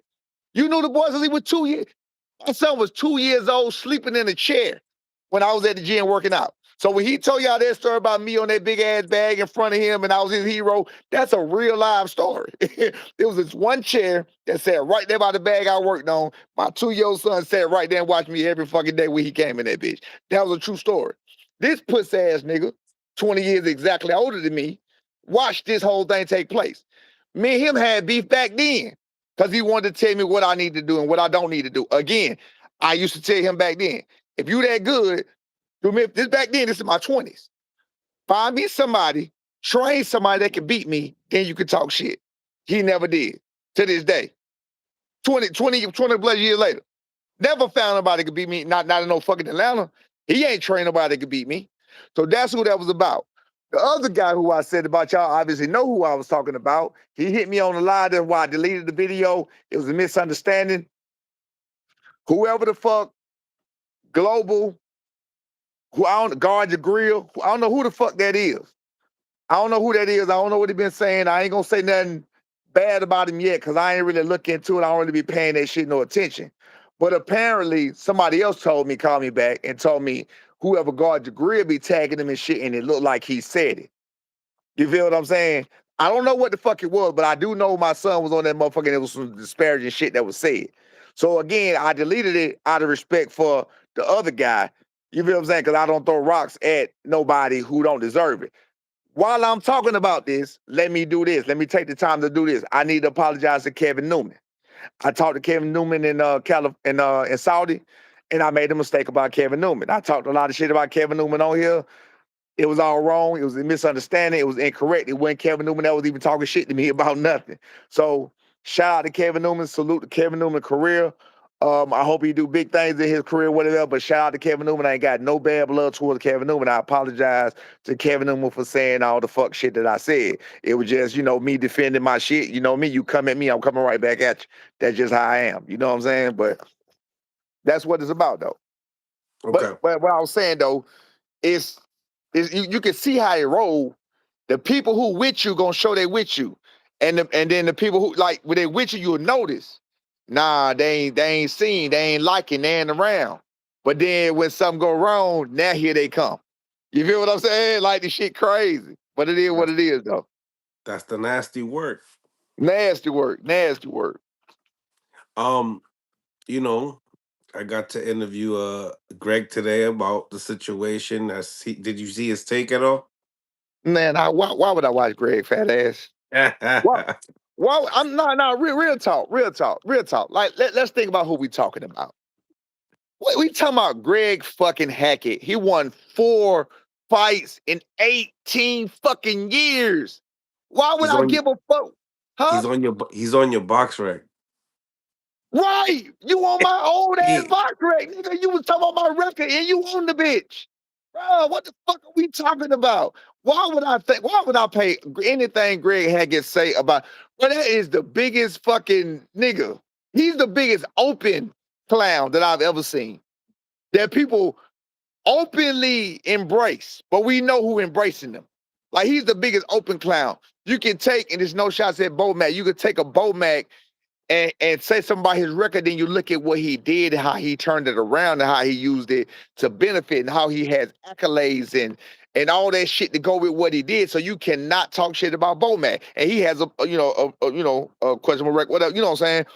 But this nigga, bro, this nigga ain't trained nothing.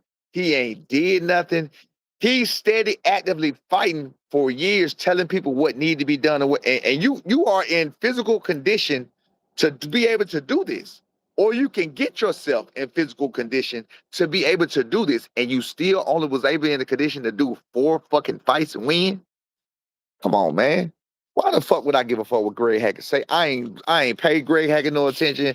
I don't care what he got to say. It don't matter what Greg Hackett say, bro. Them niggas, you got to think about. These niggas are talking about. They can't admit the truth. They talking about.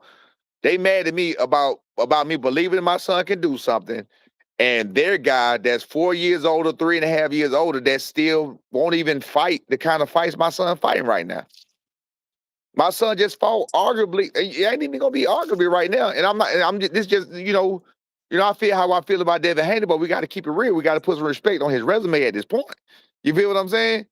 At this point, no matter how it went, no matter what it did, you still at this point you got to put some kind of respect on the resume. Still at this point for the young up and coming fighters, you take a I mean he got the best resume. Period. Youngest undisputed, 3 division champ in this generation, he's automatic Hall of Famer in this generation. Within the last 6-7 years or so, he's a Hall of Famer in this generation. That's through all of them. That's with Ryan Garcia talking shit, who's never even became a world champion.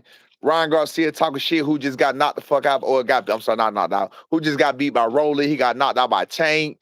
Ryan Garcia, best win is Oscar Duarte. Richardson Hitchens is the worst. Nigga, you got 21 fights, and your best win is against Devin Haney leftovers and Lomachenko leftovers and fucking Maxi Price or Hughes, whatever the fuck his name is, not Maxi, whatever the fuck his name is, leftovers, bro. That's fucked up. Like Richardson Hitchens ain't fought nothing or nobody, and this nigga using my son lost as a win for him. He ain't like my son losing is a win for him. No, nigga, fight somebody. That's what you need to do. You got everybody calling you out. Fight somebody, hoe ass nigga. You feel me? That's how I feel about Richardson Hitchens. So with that being said, all of these people that's talking trash, none of them are fighting people with the likes of a Devin Haney or even a Shakur Stevens or even you know what I'm saying, fight of each other. It's gonna be good if you can get a Teofimo and a Shakur, then we'll be talking some Noahs. You know what I'm talking about? Outside of shit like that, nobody else is doing this. With the other guy they're talking about, his next fight is supposed to be the biggest fight he got. That guy ain't never been a world champion. That guy is only famous for being famous. His biggest win just came against my boy. I like him. His biggest win just came against a guy that had been stopped twice. Again, that's no disrespect to that guy because he's a tough opponent. I respect him fully. You get what I'm saying? But that was his biggest win right now. And there's no disrespect towards all of them. That's about when we talk about what we're talking about, and we talking about accolades and what matters and what means something in boxing. Let's keep it real. They can't keep it real. It's always mandemonium. I ain't gonna call it fandemonium, it's mandemonium. It's all about what a man and what they want that man to be and what they want that man to do is mandemonium. That's what it's about. Mandemonium. They My want the man nigga to be is tough. Huh? he's making up his words here. I like it. Nigga, it's mandemonium. Mandemonium. Nigga, it's my man. You know them girls be saying that shit, my man. Oh shit. I'm saying, bro, that's what it is. They want their man. So you be like, damn, well, he did this fighting all straightforward type fighters. Again, with Devin Haney. Damn, did you do different? Did you not fight straightforward, come forward fighters? Did the other guy not fight straightforward, come forward fighters? Is that not what happened? Is that not how the game goes? Y'all selectively picking out. You feel what I'm saying? Is this guy right here? He ain't fought no world champion. You feel what I'm saying? What we talking about? You feel me? Mm. Come on, bro. If we gonna keep it real, let's keep it real. I'm with all the facts, man. I'm with all the keeping it real, man. It is what it is. I'm with all that. But again, let me get back on that when we got more people on here. Shout out, salute to everybody who's showing me love, showing me respect. I cannot respond to every last one of y'all. It's a whole lot of them. All of that fuck ass shit y'all talking about, these ain't Brian Norman fan, these Devin Haney haters. Trust me, you're absolutely incorrect. Brian Norman Jr. fans are still intact. They understand what Brian Norman Jr. is. They understand that Brian Norman Jr. was the one and still is, willing to put his balls on the line and put his face on the line. And his father's out here doing the same goddamn thing. And we still here. And we still rank number 2 in Ring Magazine. Where you rank that? You know what I'm Yeah. saying? We still rank number 2 in Ring Magazine. We still got the WBO on our side. Where your motherfucking man's ranked at? Where your man's ranked at, nigga? You feel what I'm saying? What we talking about? What we talking about? Yeah. Still ranked there. Still And ranked number 2. Max Still a Kellerman player. had some Max Go ahead. Kellerman had something to say as well. Uh Devin Haney is in the Hall of Fame, True but I story. can't call him a great fighter. I mean, a lot of people, and that's why I wish Brian Norman Jr. would have did what he needed to do or whatever else. I can understand that. I can understand what people are saying because a lot of people was upset with the fight. That was the main thing I was worried about in particular was, the fight not being exciting, especially as being as big as it was, and we wanted to make it an exciting fight or whatever else. I heard that Turker was even mad. I heard Turker was mad about, the way he was doing it or whatever the case may be. Again, like I said, man, if that's the kind of fighter you like, or that's the kind of fight you like, that's the kind of fight you like. You know what I'm saying? But we like action. We want to get down to business. We want to get down to business or whatever. We know it's boxing. We know it's a game of boxing. If you want to be a thief and steal rounds, and that's what you're a fan of, and that's what Devin Haney doing or whatever else, shouts out to him. He get the W doing that. We had plans for all of that. The plan just wasn't executed, but we did have a plan for all of that. That was everything he did. We knew exactly what he was going to do. He didn't do anything we expected that we did not expect. The only difference was he in that second round, he got that power. He came with a shot. But I also said before that anybody can be hit early. Remember me telling you, anybody can get hit early. In the earlier rounds, anybody can get hit when you're not fully warmed up and you'll get stunned. I say that all the time. And I'm definitely gonna get into those super chats. Really Yeah. appreciate you guys for tapping in. We got over 623 people on the live. Smash a like button. We got only 173 people liked it. Double tap the screen. Let's Hey man, go. Come on. they still showing you love. When I come through this motherfucker, it's gonna get it's coming turmoil. They coming to talk shit. They gonna pay to talk shit. They want to see their word. Nigga, y'all lost. They gonna say all kind of shit. Nigga, Boost wanna kill you. They gonna say all kind of shit. You know what I'm saying? So hey, I'm gonna bring it to you. You feel me? One way, win, lose, or draw, baby. I'm bringing it, and I'm here. All right, so let's get the first one out. Um, Double tap the screen as well, guys. Hit the like button. Get to the super chats here. Okay. Uh, we got considering 154 if no title shot in the next two fights. Nah, What's your we we thoughts? we we rank number 2 Ring Magazine. We gonna get the title back, and we gonna try to run that back. We my son can beat Devin Haney. There's still no doubt in my mind that he can beat Devin Haney. He just got to fight his fight. That's it. I don't have no problem with that. But we gonna get a title. We rank number 2 in Ring Magazine. We ain't went nowhere. We ain't going nowhere. We ain't got shot down to the bottom of the barrel. You feel what I'm saying? Matter of fact, read off the top 5 in the Ring Magazine real quick. Read them off. You got Devin, your son, Stanionis, Giovanni Santalin, and Rohan Polanco. Okay, so boom, right there in the top 5. My son already beat the number 4. We'll take care of the number 5, and we'll take care of the number 2 and the number 3. We can take care of them, and we'll take care of Stanionis. number 8, and we can take care of number 1. We'll get that too. So, like I said, there's bigger fights to be made. My son is now a name in boxing. You got to remember, so many doors that have been knocked down in 1 year. Just last year, my son, your son gonna be nobody or 15 minutes. Blah, blah, blah. Guess what? Guess who? Ring Magazine number 2, motherfucker. 15 minutes of what? Still here. Still making noise. Still doing it. And guess what? The number 2 and the number 5, I'm sorry, the number 3 and the number 5 are flat-footed come forward type fighters. So Mm. Polanco and Stanionis. Polanco and Stanios, the flat-footed come forward type fighters, the same type of shit you talking about, bro. Hey man, let's keep it real when we keep it real. But now we're gonna do 147. We're gonna do exactly what we set out to do, and we're gonna make it do what we do. You know, so we just gonna, be locked in better. It was a learning experience. He got it. He definitely didn't freeze under the lights. He was cool. He was locked in. I learned a lot. I'm looking at his eyes. That's why you heard a lot of motivational speakers. I'm like, bro, wake it up. We had a whole game plan for every single thing he did. I had something for everything. And when I talked to Devin in the back, he said, yeah, you're right, you good. He said, we figured. He knew. He said it in the back in the tent where, is he the doctor? But yeah, he gave me props and everything. It was a good plan. And she just wouldn't execute it. You know what I'm saying? I knew what he was gonna do. What was When, what, when what he talk? when he came in What, and what, what grabbed was said? What was said exactly? okay, so this was the plan. Let me tell you the plan. So if y'all know, I don't know what y'all heard or how y'all heard it, because I ain't watched the fight. So when I told that nigga to hit something, hit him, hit on him. So be hit hard as a motherfucker, right? The thing is, don't worry about landing shots. Hit him. Make him nervous. Keep him nervous. Hit his gloves, hit his fucking arms, hit some jab low to the body, change the height. Go in there, make him nervous. You understand what I'm saying? You could see that he was nervous when he didn't get that shot in the second round. Other than that, he was getting the fuck on. He was moving, he was shelling up, he was clinching, and then he was just trying to fight on the break because the punches were smothered at that time. When he dipped over and when he went to smother, it was supposed to be a stiff arm come out. He's supposed to hit him before he got there. It's supposed to be a stiff arm to come in there. You get what I'm saying? So know you coming, but you got to cross this bridge before you come. So even if it's a stiff arm, boom, you know what I'm saying? Like a stiff 1-2. You feel what I'm saying? So before he ever got there, he's supposed to lock in with a stiff 1-2. You feel me? But it is what it is. But we had a plan for every single thing every single thing in the ring he did, we expected. Every single thing in the ring, we had a plan for.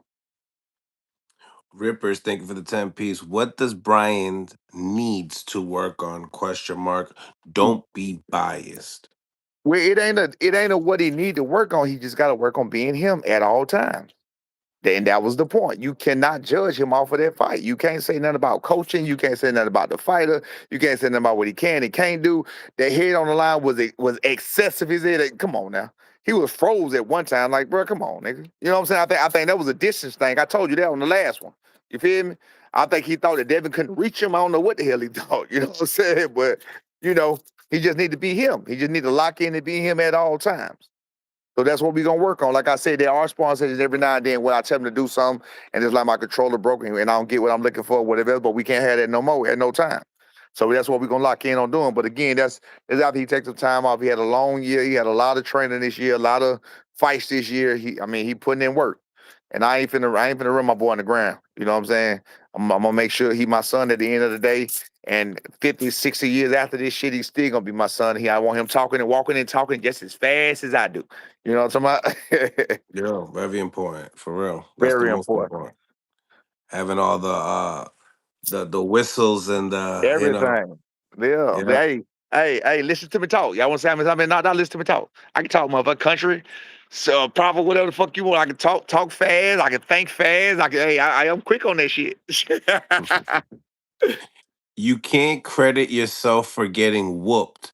Y'all thought he was an injured animal. Y'all let that Ryan fight and Ramirez performance go to your head. Nah, that's not true. I don't know what you're talking about giving myself credit for getting whooped. I don't know what the fuck you're talking about on that one. But no, I didn't let the Ryan fight or the Ramirez fight go to my head. I knew what I was looking at. I was I was positive about what I was looking at. I had a plan for everything I was looking at, and I still think my son could have beat him. Bottom line, if he executed the plan like it needed to be executed, he would have beat him that night. He wasn't Devin Haney wasn't a high output type fighter, and I kept saying he's not a high output fighter. And what you gotta do is be a high output fighter. That's it. Okay. Now, let me get to this last one here. Junior will be champ again. East Salute. Oakland, 100. Appreciate you. He would definitely be champion again, and I guess that'd be better because then we have a two-time world champion. So that's another accolade for him, as opposed to defending title. You know what I'm saying? He'll be a two-time world title.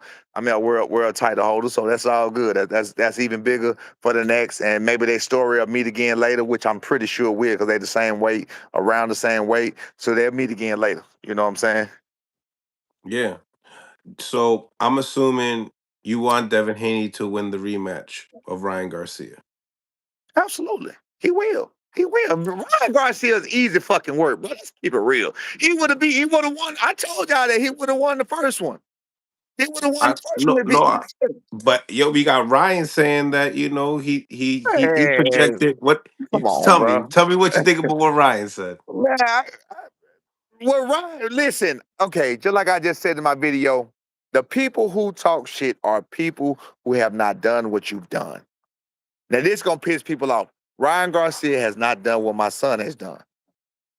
You Ryan sure? Garcia, 28 years old. You He has sure? 28. I'm positive he hasn't. No. He won a But world title before? look what he did with Devin. I Did know he it was win a world Austrian. I did know he it was win a world Austrian and title? top. Did he win a world title? He's fought the same man you fought. He was 143 pounds. Did he win a world title? No, but he fought the same No. man you fought. So So he's still you can't down him that I'm much. not I'm telling you that he has yet to become a world champion. That's a fact. Okay. Is that a fact? Yes or no? You tell me I'm lying. Has Yeah, he yeah, has he that is a fact. Okay. So ain't nothing about no listen. See, you doing what they do because I know you like to pander to the audience or whatever else and act like you're giving pushback. But the question is it a fact that Ryan Garcia has never been a world champion at 135, 140, or 147? Is that a fact? Yes or no? Yes. Is it a fact that he had two opportunities to become a world champion at 140, at 135, three opportunities, 135, 140, and 147? Is that a fact? I mean, I'm sure he's had that opportunity. He's a cash cow. He had opportunity with Tank, he had opportunity with Devin, he had opportunity with Rowley. Is that He a took fact? Yeah, he took those opportunities. He had them, but he failed though, right? Failed. That's all I'm asking. Just give me my facts. I keep Yeah. telling y'all don't fuck when it comes to facts. When it comes to facts, when it comes to actually going on in the game, we're gonna talk about. We're gonna talk about this. We're gonna talk about. But it's a fact that he had a better performance than your son, right? Yeah, absolutely. Against Devin Haney, So absolutely. why his opinion don't matter? I didn't say his opinion don't matter. I just said there's always a So I'm motherfucker who ain't asking do it. you, what No, did no, you no, thought no, no, no, about no, his no, no, thoughts no. on? I didn't say his opinion don't matter. I said it's always a motherfucker that ain't done what you did doing the talking. That's what I said. Okay, yeah, yeah, that's true. That's true. So that's what I'm telling you. You will never hear Terrence Crawford talking shit about Rohan Polanco. I'm just throwing that name out there. You'll never hear Canelo. You know what I'm saying? You feel, of course, you got exceptions to every rule when people come for you and come for the greats, and of course they gotta defend themselves. But just off top, just a motherfucker, you know what I'm saying? That's on another level. Like you'll never hear Errol Spence But even even doing. but even listening to the gear up, listening to analysts talk right in Yeah. the fight, talking about yes, Brian Norman Jr. is a world champion, but he hasn't fought at this level yet. Okay. And I guess when you say he So has the fault, you're speaking upon Canelo's so and Terrence so Crawford's that right, right, are right. pound for pound great in the Right. sport. Absolutely. Absolutely. We can't put that as an equation because facts are I don't facts, I right, don't I CD? don't know what you just said. What you just said ain't got nothing to do with what I just said. What I just Really? said to you, yes, because what I just said to you is you will never hear Terrence Crawford talking down on a fighter like Rohan Polanco. You just said something about Max Kellerman and people talking about my son never being at this highest level. That ain't got nothing to do with people who already up there on that pound for pound. Usyk ain't gonna fucking talking about nobody. You get what I'm saying? Mo is a Yeah. Tama and that's all I'm saying. I don't know what the hell you just threw that shit in there just for the hell of it. Come on, bro. Nah, nah, I didn't Hey, throw it in for. I'm I didn't smart. throw. Yes, I you thought did. you Yes, meant you did. the. It, I it meant the. wasn't. It wasn't the same. I It wasn't the same. Yeah, I know what you meant. It was a different Yeah, scenario. It's a yeah, different scenario. But yeah. you understood what I said, though, right? I hear what you're saying, but hey, You I hear told you what I'm I'm sharp. saying, right? I told you I'm sharp with it. But I'm not Yeah, no, saying you I'm said not. it. You're not gonna see a guy with that stature talk down Yes, on this type of yes, a fight. Yeah, yes. I That's get all that. I'm I saying. get. Yes, an analyst gonna say what the fuck he say anyway. That's his job to talk. An analyst is gonna talk. Hmm. That's his job. I said fighters. A millionaire. A millionaire ain't gonna never talk down on the motherfucker who just made his first $50,000 and brag about it. A millionaire would never come out the blue and be like, "Nigga, you made $50,000." He's not gonna do that because he remember. Mm-hmm. You feel what I'm saying? It's gonna be the motherfucker who just made 25,000. You feel what I'm saying? It's gonna be him talking about the motherfucker who just made his first 50,000. Oh, nigga, you only made 50,000. Nigga, I'm on the way to make it. I'm about to make. Shut your lame ass up. That's who usually does it. Again, there's exceptions to every rule, but when you got a hater, it's always haters who ain't done what you did. It's always the haters that used to be in the chat, like the supporters that I mainly get, and props out, shots out to every last one of y'all, father-son duos. That's even people telling me about, even when I fought Greg Hackett, that's older people, that's people who in the game, they kid play football, they kid play this, they kid play that. They be like, man, I just want to give you shots out, man. I appreciate you standing up to your son through all this bullshit and everything else. And then they do all this without even remembering how it all started when I keep going back to the same thing. And if you listen to everything I say, it all started because I believe in my boy. And I truly believe in him. It all started because I said my boy would beat somebody. It's all started because I said my boy would beat this person. I didn't say this person was this. I didn't say the person was that. I said he would beat him. And then I point out things that I see at times. You feel what I'm saying? I didn't Mm-hmm. say this person was a bum. I didn't say the person was sorry as hell. I just said I think my son will beat him, and I get my facts, I get my situations, I get everything about it. That's what get everybody mad at me.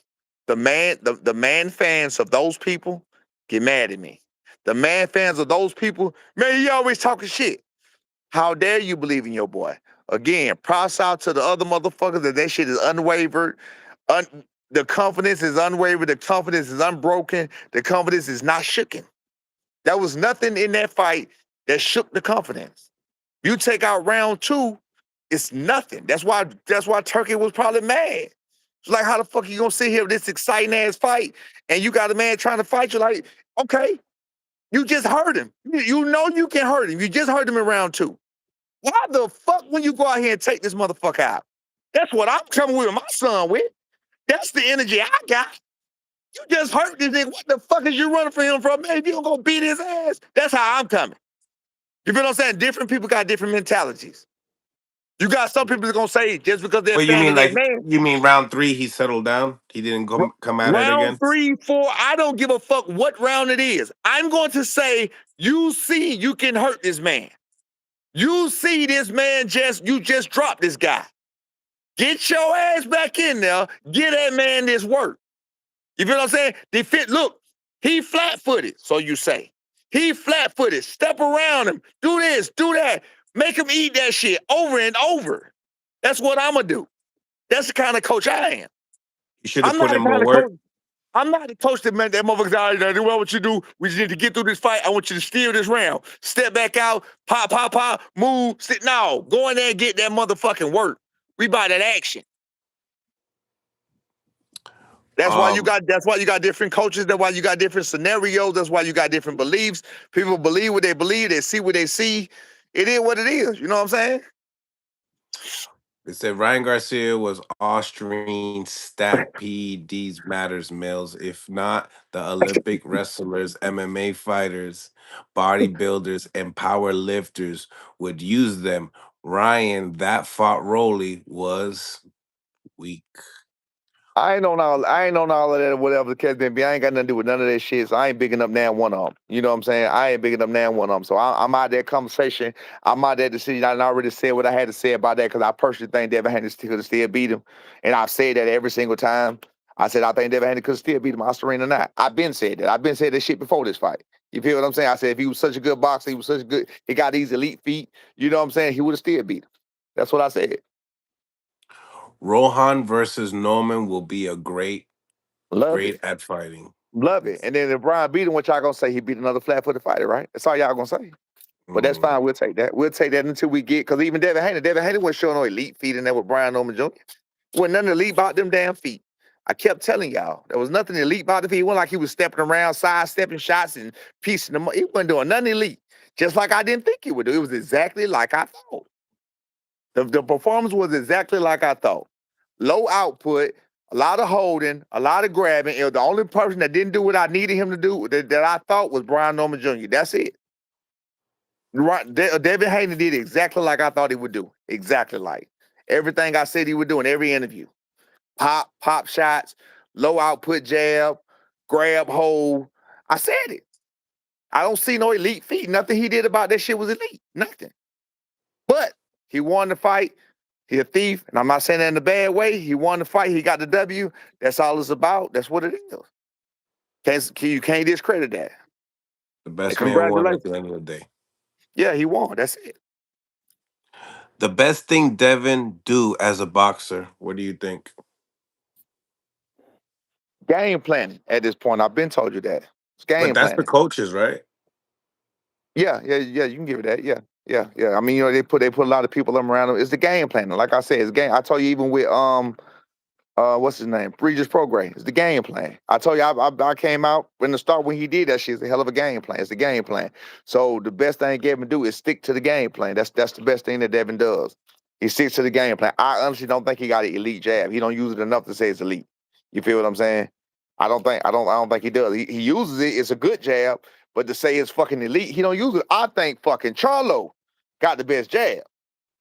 Big Charlo out there. That motherfucking jab is a fucking jackhammer. You feel me? That's a jab, and he used the shit out of that jab. So you can't even say the jab contest without even naming Charlo name. I'm talking Big Charlo, Jamal. Yeah. That motherfucker got a jackhammer jab. Yeah, That's he a do jab. got a strong jab.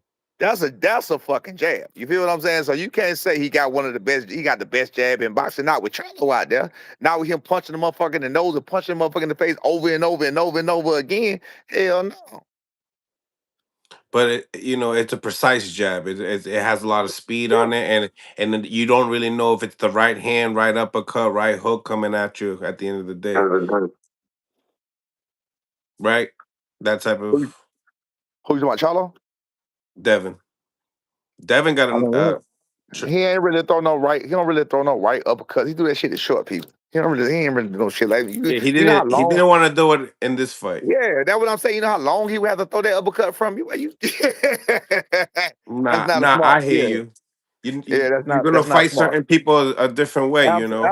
Absolutely. That's why I said, yeah, no, absolutely, yeah. You fight different distances, all of that shit. Nah, that'll never work. He would never throw that to be too far out for him to throw a jab and a fucking uppercut. Yeah, nah, you don't Uh, do that. Ryan's PEDs put more into his punch that landed. Not none of us believe Ryan hit harder than Norman, but he did it in the fight. Dev took the Norman shot easy. Ryan's a cheat.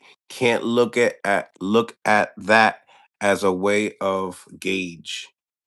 Nah, you can't gauge nothing, but I still believe, like he said, B definitely hit harder than Ryan. Period or whatever else. B just wasn't putting his.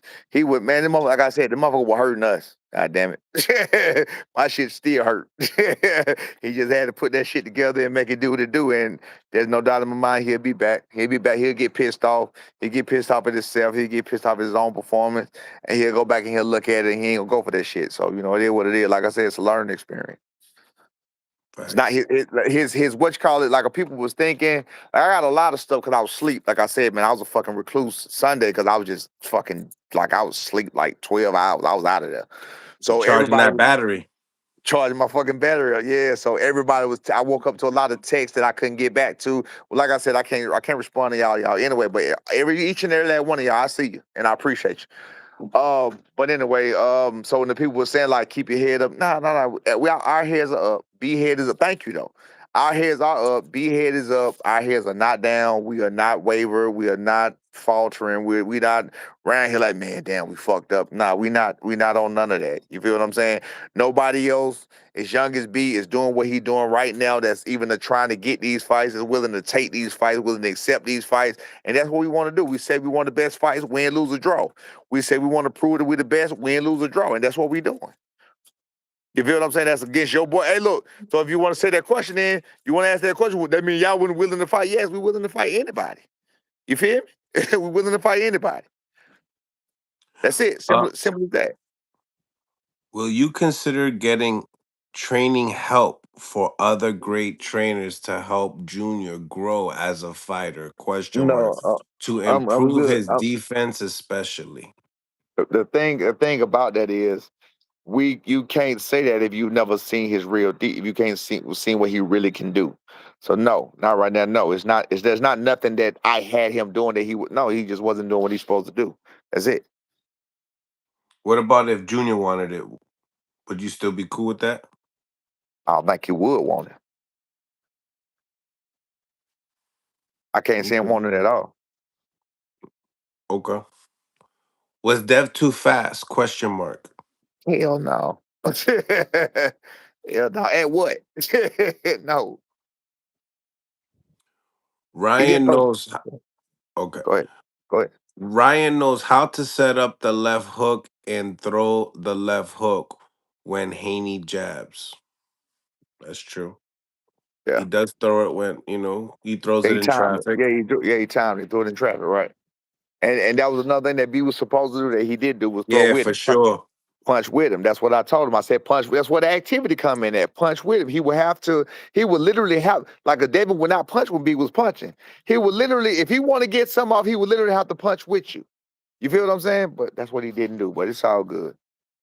Like Yeah. I said, it was everything I thought it would be on Devin end. Everything I thought it would be. Keep your head up, Normans and senior and junior. Don't stop. Appreciate you. As you see, the fans ain't went nowhere. Ain't been nothing but love. Ain't been nothing but love everywhere. Shout out to everybody again. If y'all didn't hear me, to everybody showing me all the love and respect. I appreciate y'all. That's what we doing it for. We doing it for y'all. We doing it for the motherfuckers. They say can't make it. They can't do nothing. No matter what, you can't this, you can't that. That's what we doing it for. We doing it for them motherfuckers. Fuck all y'all elite shit. Fuck all of y'all level shit. We doing it for y'all. We doing it for. That's what we doing it for. We ain't doing it for the motherfucking Louis niggas. We ain't doing it for them. Who you think wins? Tiger Johnson versus Polanco. That's a good ass fight. I want to see that. I'm gonna say Tiger Johnson points. Points.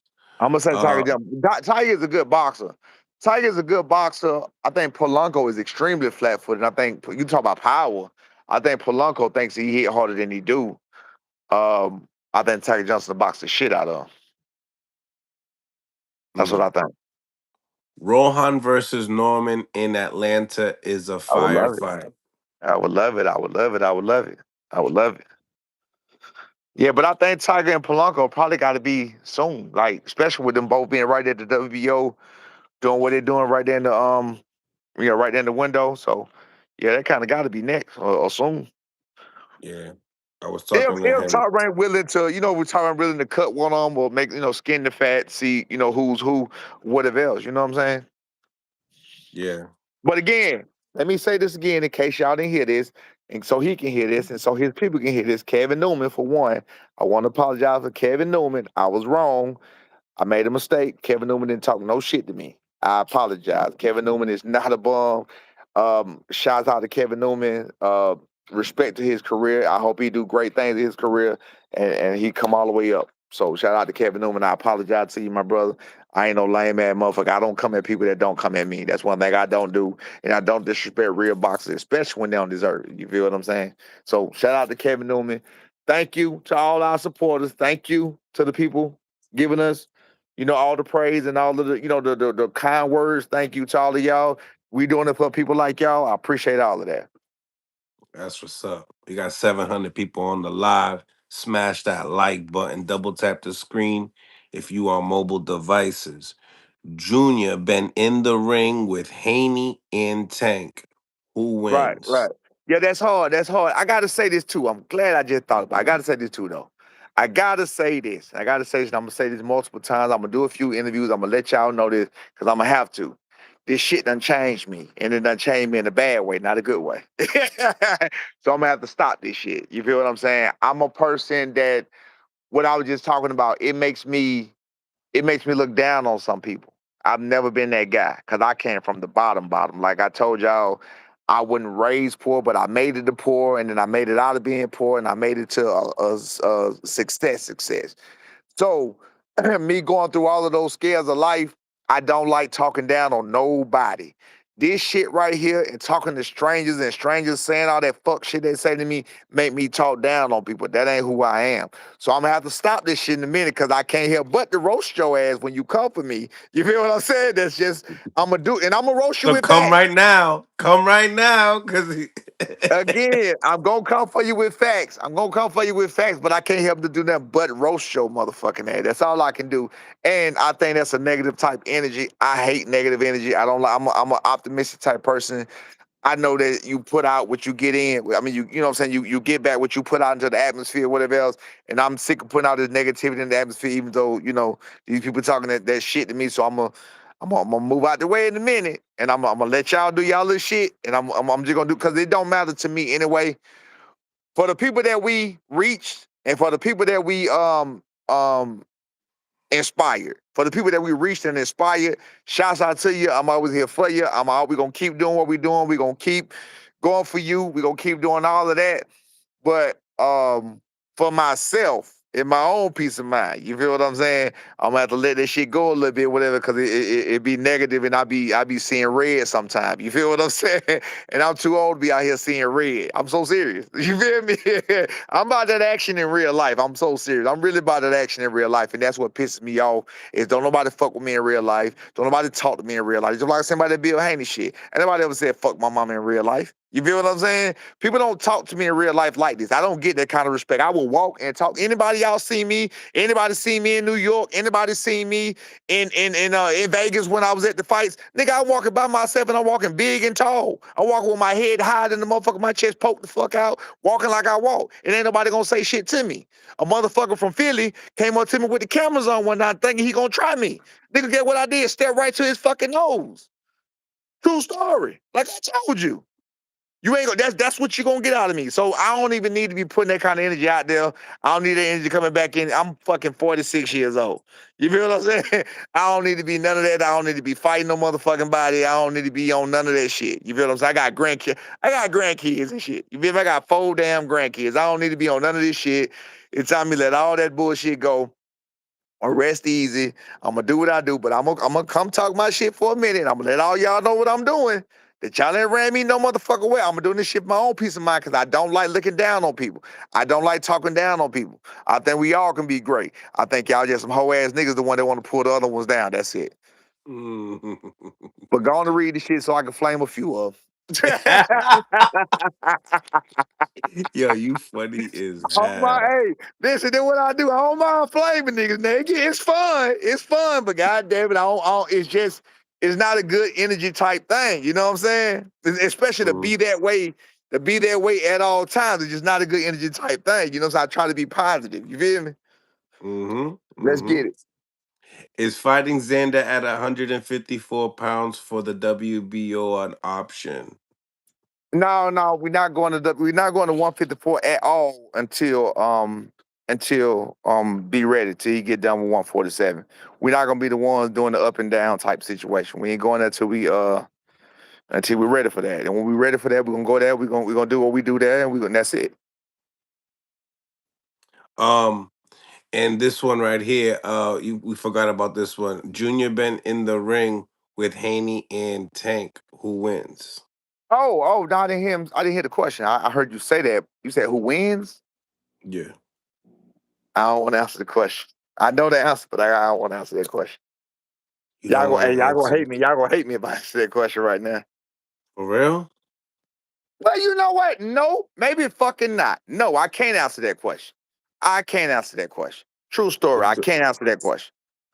I Let's can't. go. You No, I can't or can't. you can. The reason I can't answer the question because Devin Haney just not active enough. He wasn't active enough, and he not active enough. Tank is a precise puncher. Yeah, hell no. That question cannot be on Styles made fights. B. Norman Jr. wasn't being B. Norman Jr. That wasn't the same B. Norman Jr. that sparred Tank. Absolutely not. Man, scratch my whole fucking first comment. That question cannot be answered.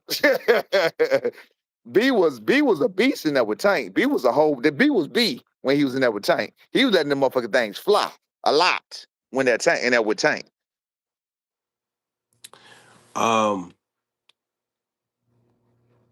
you guys made the bum list with Cambosis according to the word to the words, does that mean your son is chinny, glass jaw now that he's jawed by scary pillow fist? So, in order for me to answer that question, I'm gonna answer that question, but I got to get an answer back. Which list have you made it to? Huépate. Which list did you make it to? On which list did you make it to? Did you make it to the never was list, the has been list, or who gives a fuck list? You made it to one of them lists. Which one was it? You made it to one of them goddamn lists. You feel what I'm saying? Don't nobody give a fuck about you. You never was, bitch. So what list did you make it to, bro? Get the fuck out of here, man. I told y'all leave me alone. See, it's negative energy. You're making me exude. I always got it in me, but I don't want it for you. You feel what I'm saying, my brother? I want you to do great. I want you to go, you know what I'm saying, get your shit together. Come up. I don't want to keep calling you a pussy ass nigga. I don't want to tell you how you ain't did shit with your life and you live with your motherfucking mama, probably goddamn rubbing your feet, digging this shit. You know, I don't want to talk about all that. You know what I'm talking about? You nigga wearing these tight ass, colorful ass clothes. I know who the fuck be talking this shit. I click y'all sometime. I click y'all niggas sometime. It'd be a bunch of little bitty niggas with tight ass pants, purses. I swear to God, I'm dead serious, bro. This shit be crazy. This shit be crazy, man. I don't want to talk about you, brother. I want you to do better, man. I want you to take from me as a man. I want you to learn from me as a man. Cause obviously you didn't have a father. And I want you to just, see what how a real man moves, how a real man can walk, talk, act. And we ain't got to do that whole shit. We ain't got to carry purses. We ain't got to, you know what I'm saying? We ain't got to do all that. Jocelyn Food Market, thank you for the two-piece. Hey, from DR Coach, can Rohan Polanco be a world champ? Can he? Absolutely. Can he? Yes. Yes. Absolutely. I love it. Shit, if he I go love fight, it. hey, he go fight fucking Lewis Crocker right now. He a world champ. He can beat Lewis Crocker right now. He a world champ. Yes, yes, ma'am. He can. That was later, right? It was female. Yeah. Yeah. Yes, ma'am. Yes, ma'am. He can. Yes. So lately we've been seeing like not just Turkey taking just the A sides and recycling those fighters.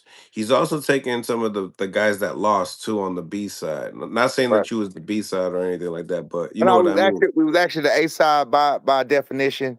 And they said when we came out there, that's why you see who came out first. That's why you see who was announced first. We know Mhm. during the build up what they was doing or whatever else, but that was for y'all. That was for the Haneys. That's all that you know what I'm saying. But when it came down to business, when it came down to announcement, when it came down to if you notice at the weigh-ins, if you notice at the press conference, if you notice at all of the things that mattered, Brian Nobleton was the A side, and it was vocalized that we were the A side. Simple as that. He was the challenger, we was the champion.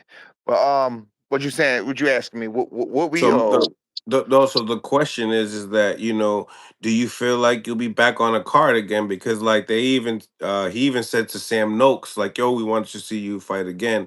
I mean, yeah with you guys, I mean, you guys weren't the reason. Like, you was trying to go out and win. It just you guys didn't win, right? At the end of the day.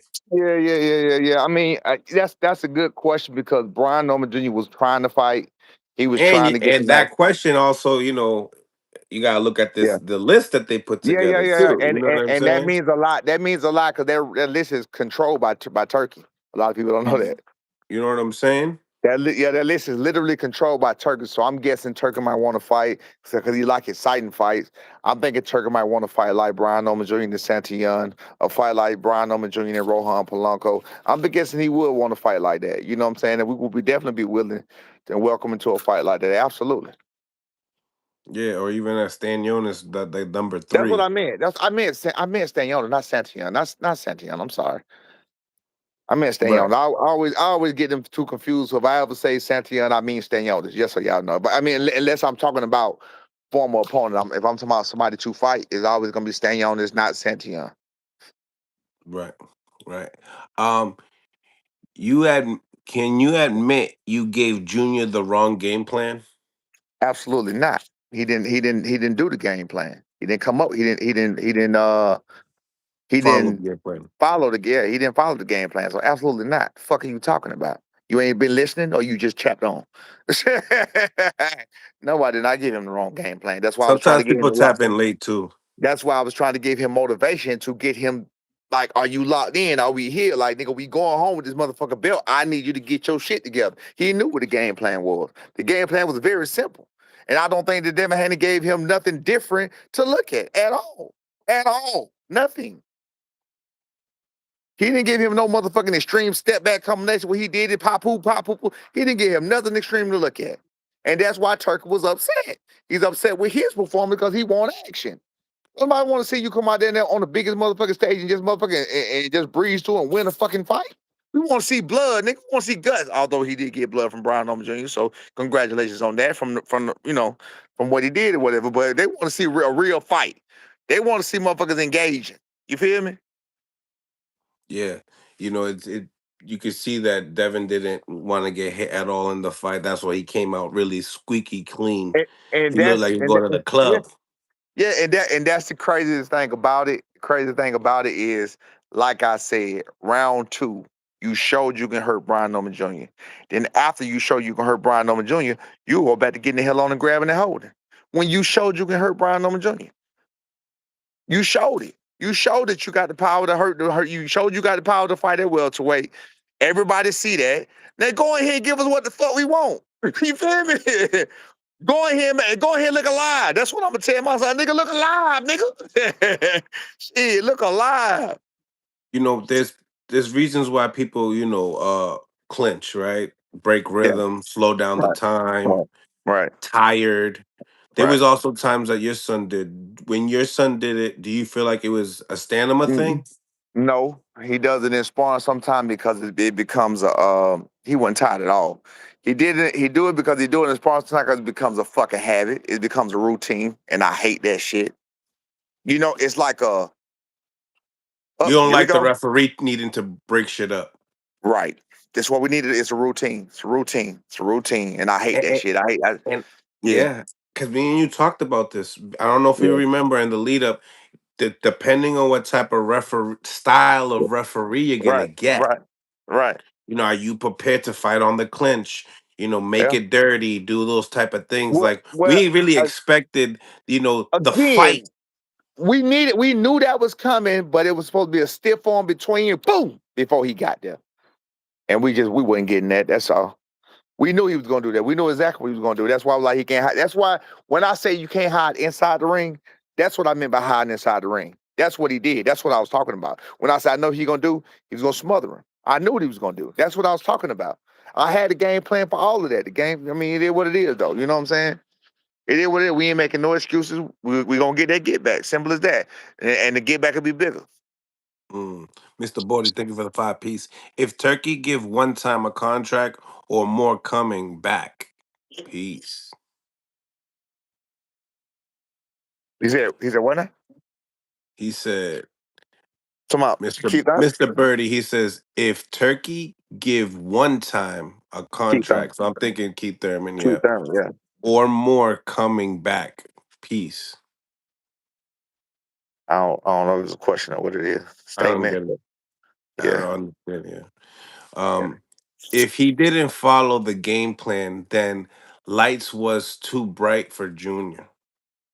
Life wasn't too bright for Johnny. With all due respect, Junior was holding more than Devin. If you say so, nobody else agrees with that besides about 5% of y'all. Turkey don't even agree with that. But what you just saying about can we admit that the athletes have bad days? Can we admit that athletes have off days? Can we admit that? Can we at least admit that or nah? Everybody gotta have our own day. No such thing as off day. Yeah. Now, like, when you have an off day, people talk about like the timing. Right, Maybe my right, timing's off. My punches are not snappy. right. I didn't warm up enough in the locker room. I warmed up too much in the Nah, locker yeah, nah, room. he was good. We was good. We made sure we was good on every single front when it came to that. I think if anything, for me looking at it, it looked like he was having problems. It seemed like he was. I don't know if he thought Devin was longer than he was or what. But even when he jabbed. His jab wasn't really like he was supposed to double jab and get close. I can't explain it. I don't know. I can't say what his reasoning was for whatever he did, but it definitely wasn't no light shit situation because I've seen it before and I've seen it in the gym. So it is what it is. It happens sometimes. Um, would he fight Karen or Shakram Giasov? Yes, sir. Yeah, yeah, absolutely. If they come up, that's in the WBO, they're ranked around the exact same. If that's what come up next, that's what it is. Hell yeah, we'll fight Karen. And we'll show you how it's supposed to be done. No problem. Mm. How the F do you forget the game plan from round one? I don't remember forgetting. Dev next fight is more than likely Ryan, so what's next for Brian Norman? It'll be somewhere at the top. It'll be somewhere to get him back in and then get him right back at the title shot. So I'm thinking he'll have a title fight within the next 3 fights. Wow. Yeah, Yeah, that makes about sense. Get him right back yeah, in there. yeah. Between the next Especially three. the style that you win by as well. Right, right. I'm guessing the next 3 fights, but like I said, right now we gotta get rest. He been working a lot. Shit, even since before that, he was training like a motherfucker. Even when his hand was fucked up, because he's supposed to fight in November. Yeah, I remember he's supposed to fight November the 8th. That fight fell through. Uh, then it was possible DC. Smash the like button, yo. You got 745 people on the live. We ain't hit. We about to hit 300 likes. Double tap the screen. Let's get this thing rocking. Let's finish this up. Norman's phone might have died. Not sure. Um, but yeah, man. Hopefully you guys are enjoying this content. Really appreciate the donations as well. We working late tonight, 1:30 in the East Coast. Woo. Appreciate y'all. Appreciate y'all for rocking. Can you hear We me? back. Yeah. My bad. Shit. I got to come back in. 1 second. 1 second. All right. Once again, yo, hit the like button. Subscribe to the channel if you guys haven't subscribed to the channel yet. We almost at 50,000 subscribers. We need to get to that mark. All right. We almost there. So help a brother out. We trying to reach the eyes of new people. So definitely hit the like button, hype it up, share it, do whatever you could do for your boy, man. We're trying to do My this bad. full time. My bad. It was my daughter. I had to take that. It's too damn late at night to not take my daughter call. You feel me? For sure, for sure. Yeah. So talk to me, man. What other Shakur made a statement. He said, one day you are a fearless counter big puncher. The next thing you're a bum. This boxing game is crazy. I mean, what you Yeah, think? nah, he right. Nah, he right about that. Just but again, you got to remember who's saying it. That's why I understand like an Errol Spence because I be thinking about it, and I'm glad you just said that. So let's look at it this way, and let's be honest about this.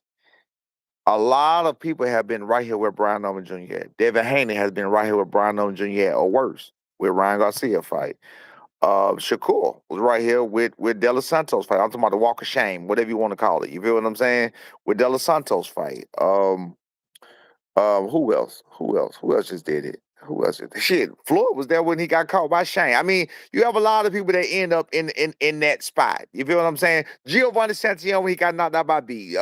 Even B fight. You know what I'm saying? Eventually you find your way there. You know what I'm talking about? That's why B was saying it's part of the game. The Ring Magazine thing. The Ring Magazine interview is part of the game. This is what he signed up for. You understand that one day you on the other side, and one day you may end up on this side. It's just the way the game go, and you got to take the good with the bad. You feel what I'm saying? You got to take the wins with the losses. Like you said, as long as you learn from it, it's really not a loss. It's just a lesson. You feel me? Simple as Hmm. that. Devin was literally exactly where we was at. Devin was talking big. Devin was talking bad about Ryan, and he got humbled very fast, and he had a bad ass road, and he fell very far. You feel what I'm saying? He still ain't came back from it. Brian Norman Jr., same situation. Here we go, or whatever else, and I'm sure it's gonna be, but that's for the people who don't like you anyway. So you gotta remember that too. Like I said, you got supporters that never wavered. You got supporters that never went nowhere. Brian Norman Jr., you got supporters that ain't wavered. They ain't went nowhere. Still giving props, still giving shout. Hey, bro, I think he did this and that. And I'm like, damn, see, if you think he did good, then he would have did amazing if he was being half of himself. You feel what I'm saying? But like I said, it's just part of the game, man. Like he right. He right. One day you're a Phillies puncher, next day you're a bomb. But the only gonna be what's that? The only people calling be a bum are the people. The only people calling people a bum are the people who can you hear me? Yep. The only people calling B a bomb are the people who didn't like him anyway, or some fans of this man or that man. Those are the only people calling him a bomb. Ain't nobody else calling him a bomb. You feel me? Exactly. Yep. Yeah, Yep. it's fans of one man or the hey, fans of one man or the other. And if you the fans of the other man, you gotta remember this other man had a chance to fight this man, and he wouldn't fight this man, and he ain't fought no man, or even got no plans to fight no man with the accolades of this man. You nigga be goddamn calling me like on 4 downs. You heard what I said? Nah. I said, uh, shit. Um, hold on 1 second. I said, damn, what the fuck did I just say?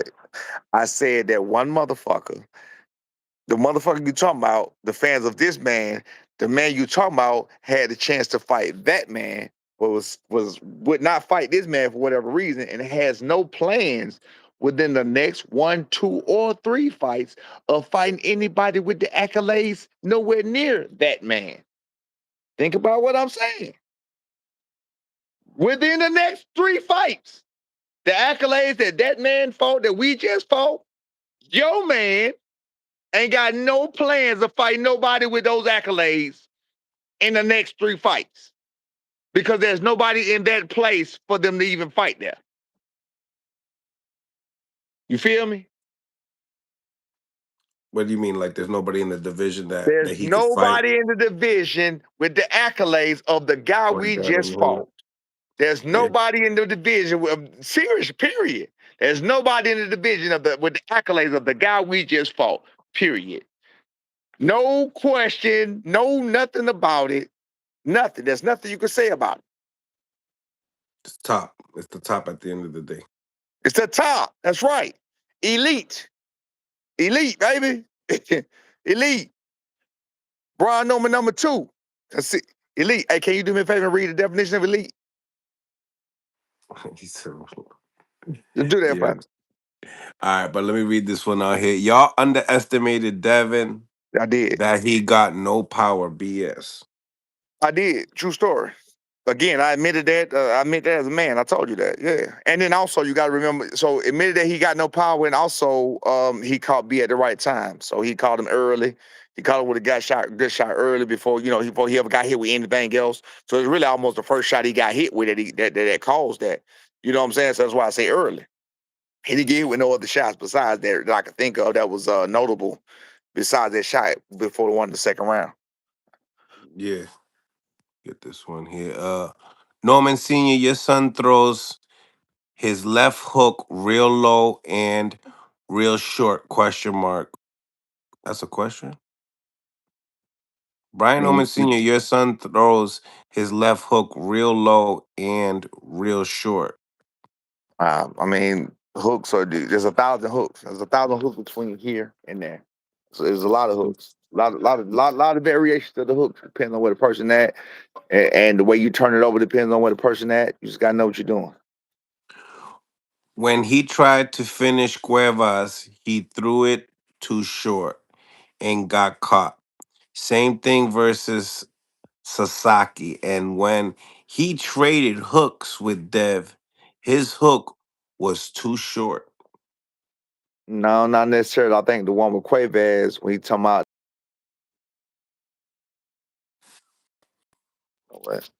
what the fuck ass partners doing that bullshit. Hello, Yeah, you gotta give me 1 second now. you good. Hit the like button, y'all. Subscribe to the channel once again if you guys haven't subscribed yet. Let's get these likes up. Let's get these subscribers up. Appreciate the super chats. Let's go.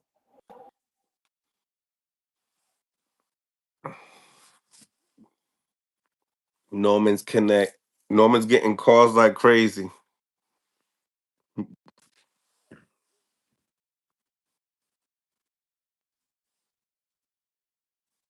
Hello.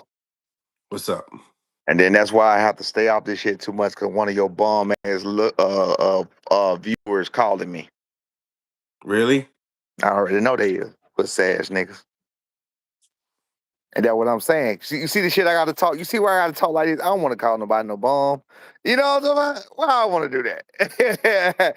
So I had to get off. You know what I'm saying? Like, bro, get the fuck out of here, man. You know what I'm talking about? They did that shit to me another time on the hangout spot. Like, I don't be having time for y'all shit, bro. I got shit to do. You niggas are, hey, that's what I'm saying. I mean, you can't stop bums in the world from being in the world, but you ain't gotta address them. You ain't gotta, you know what I'm saying? You ain't gotta none of that. You feel me? So that's why, like I said, this shit is too negative. All this shit is too negative, and then at the end of the day, why the fuck am I worried about people? For the people that I can inspire, for the people that I can help, and the people that I can motivate, I'm gonna do that. You know what I'm saying? If I can reach one of y'all, if I can reach two of y'all, if I can reach three of y'all, if I can give you some shit, some inspiration, give you some kind words, some shit that'll crank you up, like hell yeah, and get you started. Some, you know, some shit some shit that's positive, that's cool. I'm gonna be back and forth to do that. But all the other motherfuckers, who gives a fuck? Who gives a fuck who don't like you? I don't know you for you not to like me. You understand what I'm saying? For the followers that do like me, I'm gonna do it because I want to help and inspire you, motivate myself, and we can all do positive and trade positive energy. For the other motherfuckers, nobody knows you. Nobody cares. Nobody cares to know you. You are fans of a sport. You are fans of these men. They are not fans of yours. They don't know you. They don't give a fuck whether you live or die. They don't give a fuck whether you say hey or bye. You feel what I'm saying? You just talking. Charlo has the same accolades. What are you talking about? Charlo. He said you're just talking. Oh, you Charlo talking has the same. about what I said about what you call it? Yeah, Charlo. Yeah, and Charlo also 36 years old, 37 years old. Or am I wrong? Am I wrong? Charlo not 36, 37? Oh, that don't matter. 36, but it don't matter because at the end of the day, now he's a 3 division champion. Charlo's only Yeah. been a one division Right. undisputed. Yeah, one. So you're wrong anyway, you dumb motherfucker. Thank you, Mill. You're wrong anyway, you dumb motherfucker. How about that? But yeah, so people in the chat here also, how you dealing with the first loss? How's he dealing with the first loss? He seemed to be cool. He cool. He cool. Everything cool. He shit. He was more talkative. He was more talkative now than he was before the fight. He was more talkative. I mean, he was more like he was willing to get up, go do shit. Let's go do this. Let's go do that. He was cool. He was cool about it. You know what I'm saying? Like I said, he understands what happened. He understands. You know, he understands what went wrong. He understands all of it. So you know, it is what it is. You ever had a conversation with his security guard in Saudi? Yeah, I told the lame Because I man let's know fight. I told the lame man let's fight. how'd I that told him go. let's fight. Come on, yeah. I said nigga let do. He lying. That pussy ass nigga. I said it on camera and I said it in the back after the fight. He went to talking shit then after the fight. I said, well, nigga, make sure you fight me then. I will, but nigga, know the fuck you won't. I'll fight that nigga. Conor Ben versus Haney, who wins? I think Conor Ben might make it too rough of a fight. And then, I'ma say Conor Ben. I'm gonna tell you why. I'm gonna say Conor Ben, and the reason why is I think Turkey is gonna tear the referee or whoever the fuck else to stop that holding shit. Cause I don't think he gonna want that shit no more. I think Conor Ben. I think they're gonna change the rules some kind of way. They're gonna do something. I think Conor Ben. I think Yeah. Conor Ben because of I think the holding shit ain't gonna work. I think Turkey gonna put something in place to make Haney stop all that holding, make sure it's a fucking fight. I think Conor Ben. I think You all you know, gotta do is punch with Devin Haney. That's it. okay. Do you know? But obviously they like more action, so Yeah, that yeah. one-handed grab with the rabbit punching, it seems like they kind of like that. That Like, shit was cause I stupid. did you Come on with did what you end up David did. seeing you seen that shit, right? I seen the highlight. I didn't see the fight, but that wasn't even cool. That wasn't cool at all. You don't really see referees let that shit go that long like that. No, what kind of shit was that, bro? It's crazy. Like everybody cheering and shit looked really, it really looked amateurish and just it didn't look good to me. That shit didn't look good. I mean, props out to him for the win or whatever, but it just wasn't a good look to me. It didn't look professional to me. That's all. I mean, I like, if you're gonna do a professional ass whooping, then give a professional ass whooping. You feel what I'm saying? But shout out to Benavidez, he got the W off. He did what he had to do, or whatever else, and shit, it is what it is. Senior Hey, second round. he would have beat him anyway, though. So let's say that. Let's make that clear. He would have beat him anyway. So, so the one-handed 18 shot or not that they highlighting as a like. I think it's bad that they making it a highlight. I think that's bad. I don't think that's a good look. I don't think it's a good look that they making it a highlight because there's gonna be so many questions and you read the comments. It's gonna be so many. What the fuck is this? It's gonna be so much of that. You feel what I'm saying? It's so much other stuff you can make a highlight besides something like that. And then you say, look at this incredible 18 punch. Like, come on. But I is don't it think that's that huh? is it more entertaining for the casuals like to see that, you know what I'm saying? Like, and also I'm do not a you casual, so I see don't that know. in the UFC? Like, the UFC, they do that, right? I don't And the know. MMA? I don't know. I can't speak from a casual state of mind. I do not know. I have no fucking clue. I don't know. You pay the referee, you basically have your own league. You know what I mean? So I'm just saying, like, Right. Yeah, I don't know. I don't know. I didn't like it. I didn't like it at all. I don't think it was fair. I didn't like it. But I also think that okay, you got a fucking other hand too, so don't let him hit you that many damn times on that side. So I don't know. I mean, I don't know. I'm not a fan of what it was, but it is what it is. I just don't want to see people getting punched behind the head. You know what I Yeah, mean? And then the yeah. kid in boxes And, just and ruin that's their what and life. that's That's what the only thing I and don't that's like. I don't know nobody peeped that, but that's also what the referee kept warning Devin about. He was punching my son behind the head on purpose. And he started off doing that from the first round, and that's what made him warn him even during that other round. He kept punching him behind the head. He kept trying. And I had a feeling he was going to do that, and I warned the rough about that. So that was another thing I warned the rough about. And I just knew he was going to do something. I just knew he was going to do something to debilitate him. I just figured he would. Boxer Bronco, thank you for the 10-piece. Senior second round versus Sasaki against the ropes.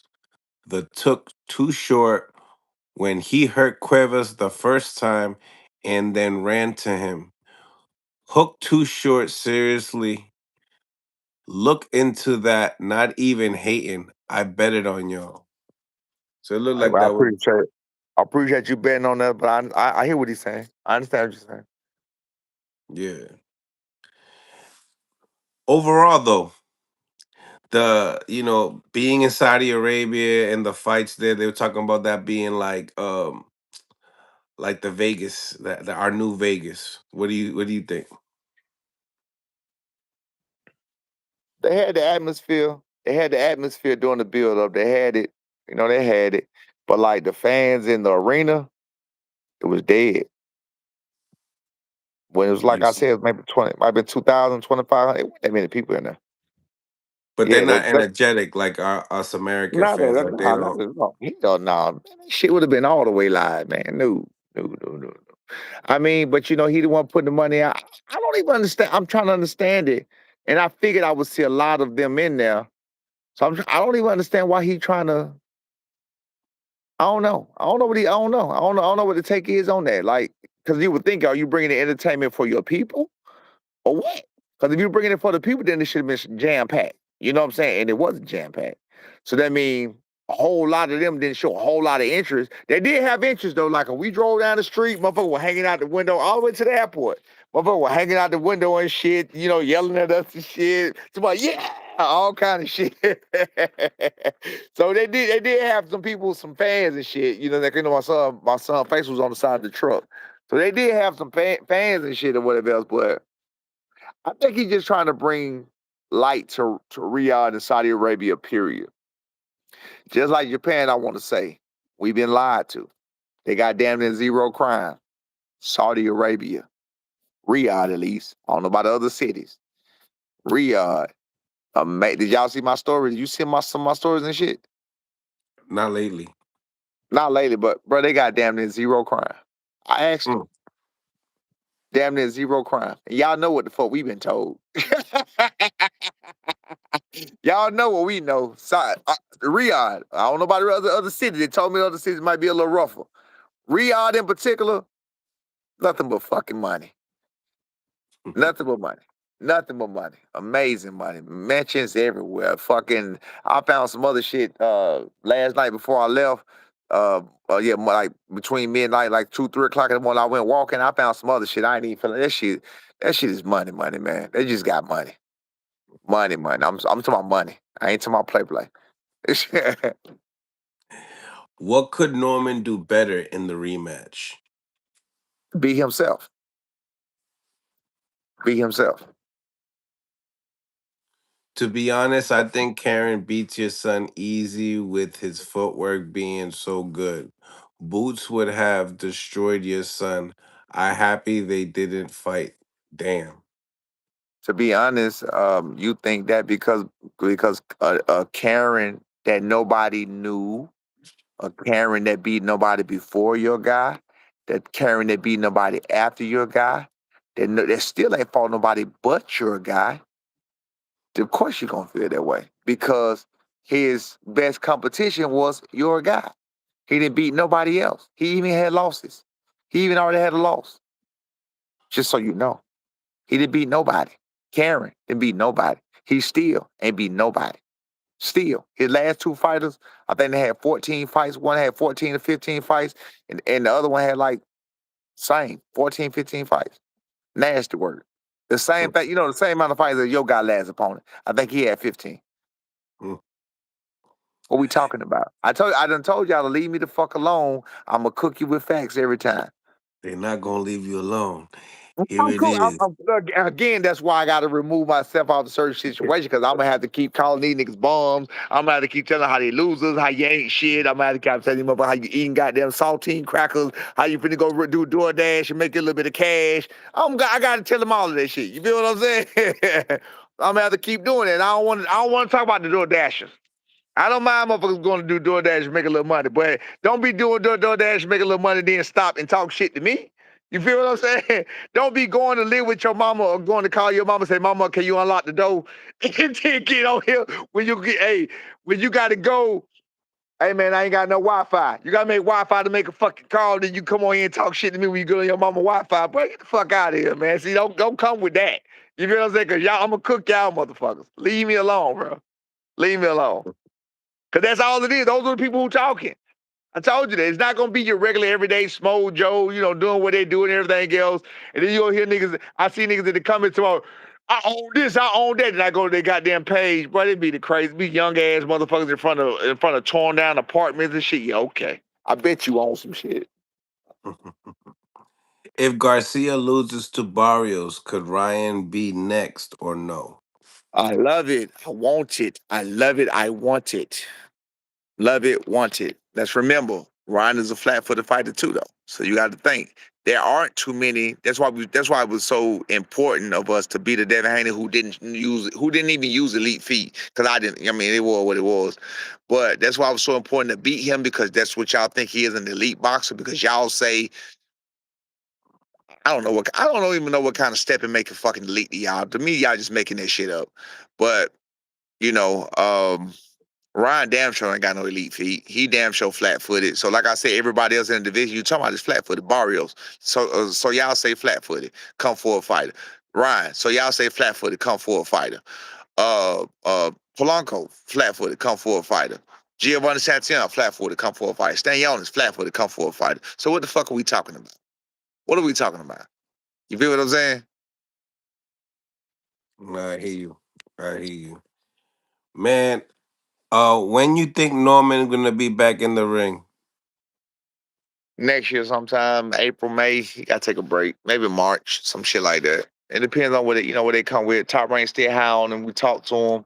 Everything cool. It's all good in the hood. WBO, all good in the hood. Rain Magazine, all good in the hood. Everything all good. So for the people who thought that we was gonna be gone and this is it, and Senior gonna be gone and we ain't gonna see his face no more.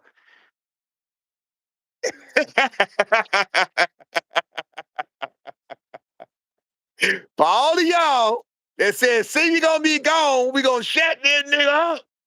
15 minutes over with. Here I go, man. Here I go. Would Austrian be a concern in a fight with Junior?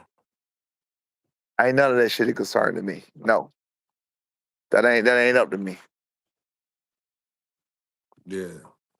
A lot of people were talking about, how strong he was, and Right. they wanted to automatically they turned to snack. The snack. Man, I mean, and I didn't do that. I didn't do that. And my thing about that yeah. is it's what I told you. It was early in the fight.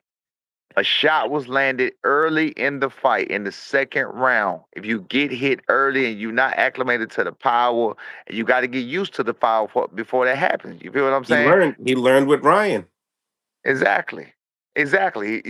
First round. First round, he got caught. You know what I'm saying? You want to hit the man early in the fight. And that's what happened. He got hit early in the fight. He got stumbled early in the fight. Anybody that can happen to anybody. You don't train to get hit upside the head, especially not with 8-ounce gloves. You don't train to get hit upside the head with 8-ounce gloves and no headgear. You don't go in the fucking ring sparring with 8-ounce gloves. Nobody. Nobody. If you're doing that shit, you're retarded. Nobody's doing that. You feel what I'm saying? You With can't train your head. 16s. You can't train. Yeah, you can't. Yeah, right. You and 16th headgear with Vaseline on both. 16th headgear, Vaseline on the headgear, Vaseline on the gloves. It's for safety. You feel what I'm saying? You don't want to go in there and try to get hit. Them fucking 8-ounce gloves feel like rocks. So Yeah, you imagine the don't want to first shot leave up this. beside your motherfucking head, huh? You don't want to leave your career in the gym. Yeah, absolutely, and that's what a lot of fighters do. They leave their career in the gym. Absolutely, you're absolutely right. Freaking Regis the other day's wild. He was sparring without a headgear, and I guess Shakur had to like leave a message like, "All due respect, you're like 30-something years old. I don't think you should be sparring without a headgear." Type Who deal. was doing We that? actually Who did had that? Regis on today. Who did that? Regis, You say I the forgot. spars out of hit. Yeah, but like some light work though, like some light work. You Just talk with you talk with a little guy, some shit like that. I used to do that shit. I do. I used to do it. Yeah. When I like a dumbass, I wouldn't do it now. But like a dumbass, when I had retired, I used to spar without headgear sometimes. Imagine yeah. this shit, sparring without fucking headgear. You know you got vertigo and everything else. I was retarded. I think we all go through it. Right, right. Hey, Mhm. yeah, you know how it is, you know what I'm saying? But it's all good. It's all good. You live and you learn, you make it through it. Like I said, here I am, 46 years old. I'm still speaking fast. I'm still thinking fast. I'm still goddamn reactive. I'm still proactive. I'm still doing what I do, man. Yeah. Still pushing. I ain't mumbling, stumbling. I ain't slobbing. I ain't bobbing. I ain't none of that shit. Yeah, man. It's gonna. I feel like there's gonna be a good learning curve too. For not just Junior, but Absolutely. for both of you guys. You know what I'm Absolutely. saying? Absolutely. It definitely is. It definitely is. It definitely is. You know what I'm saying? Definitely gonna be a learning curve for both of us. You know what I'm saying? You gotta go through it. You gotta go through it to get to it. You feel what I'm saying? And we with that. Like I said, Devin Haney just went through it a couple of fights ago.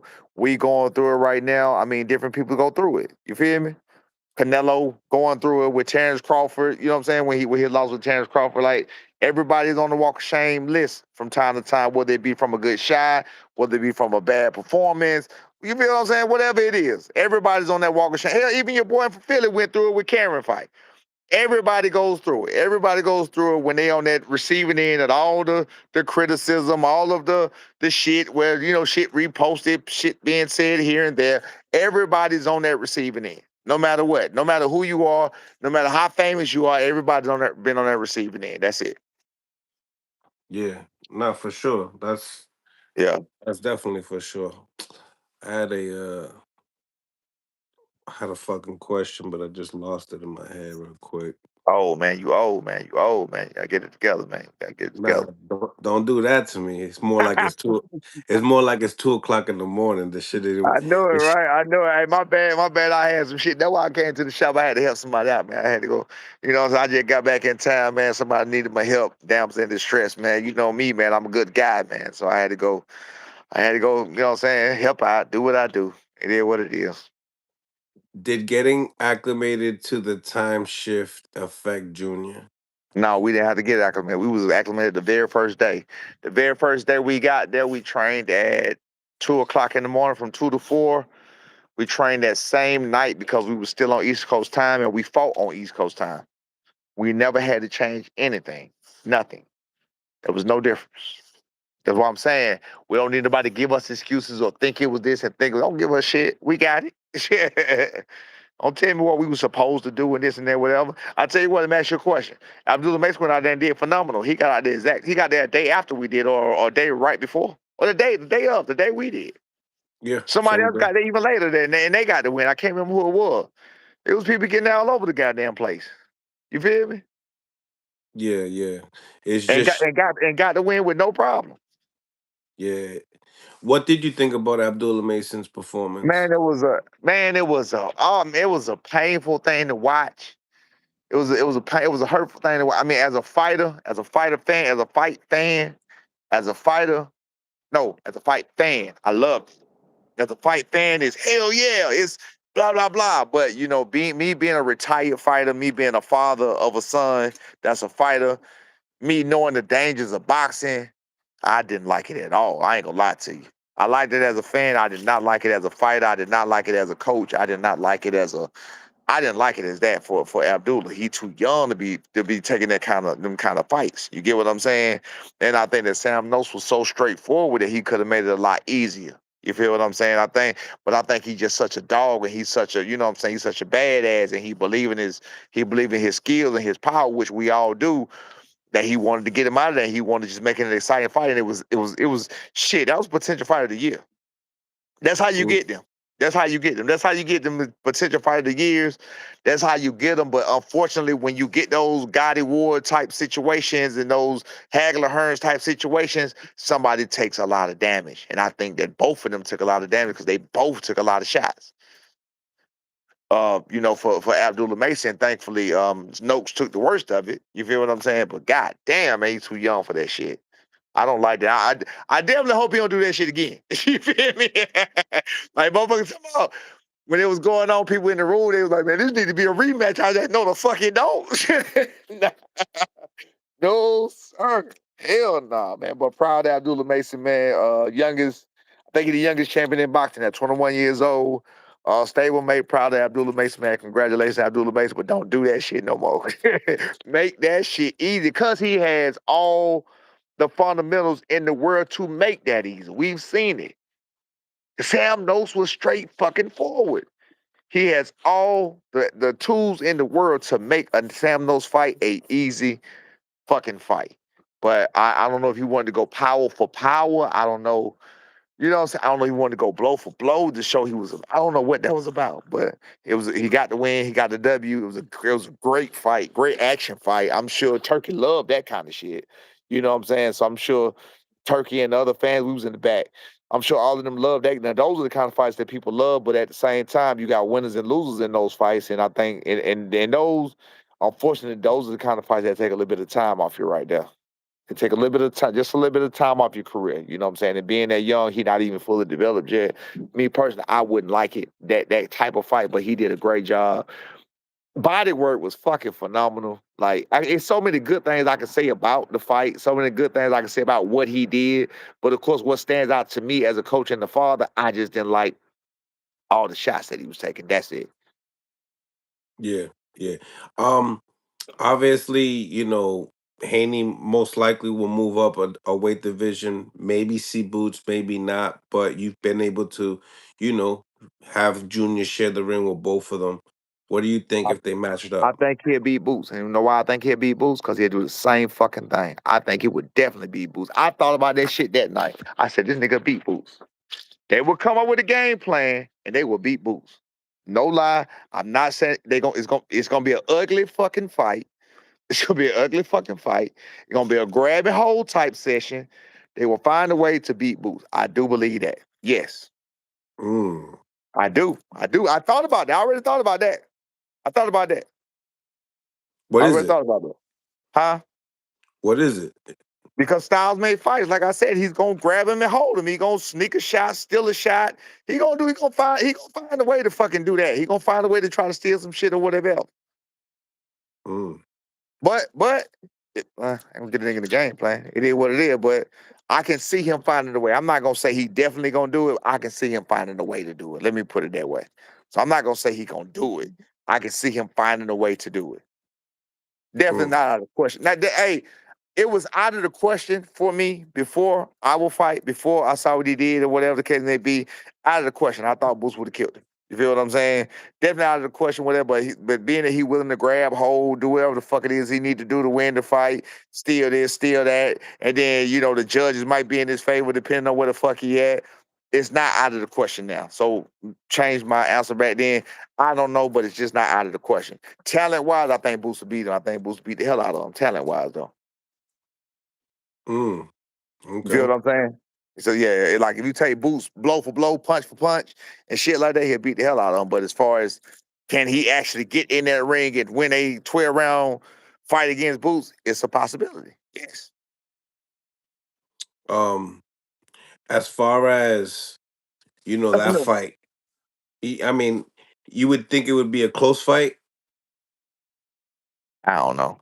It depends on the game plan. Like I'm telling you, it just depends on the game plan. No fucking telling what they gonna come with. But it'd definitely be a lot of grabbing and holding. It'd be a lot of grabbing and holding. It'd be a whole lot of disrupting. It'd be a whole lot of not letting, not letting you get on your pivot. It'd be a lot of gameplay in there. A lot of gameplay in there. What do you think about um Devin and Shakur? I think.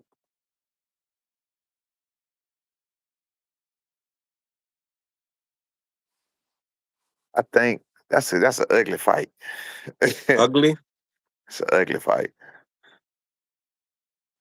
Yeah, it's What, an what ugly makes it fight. what makes it ugly?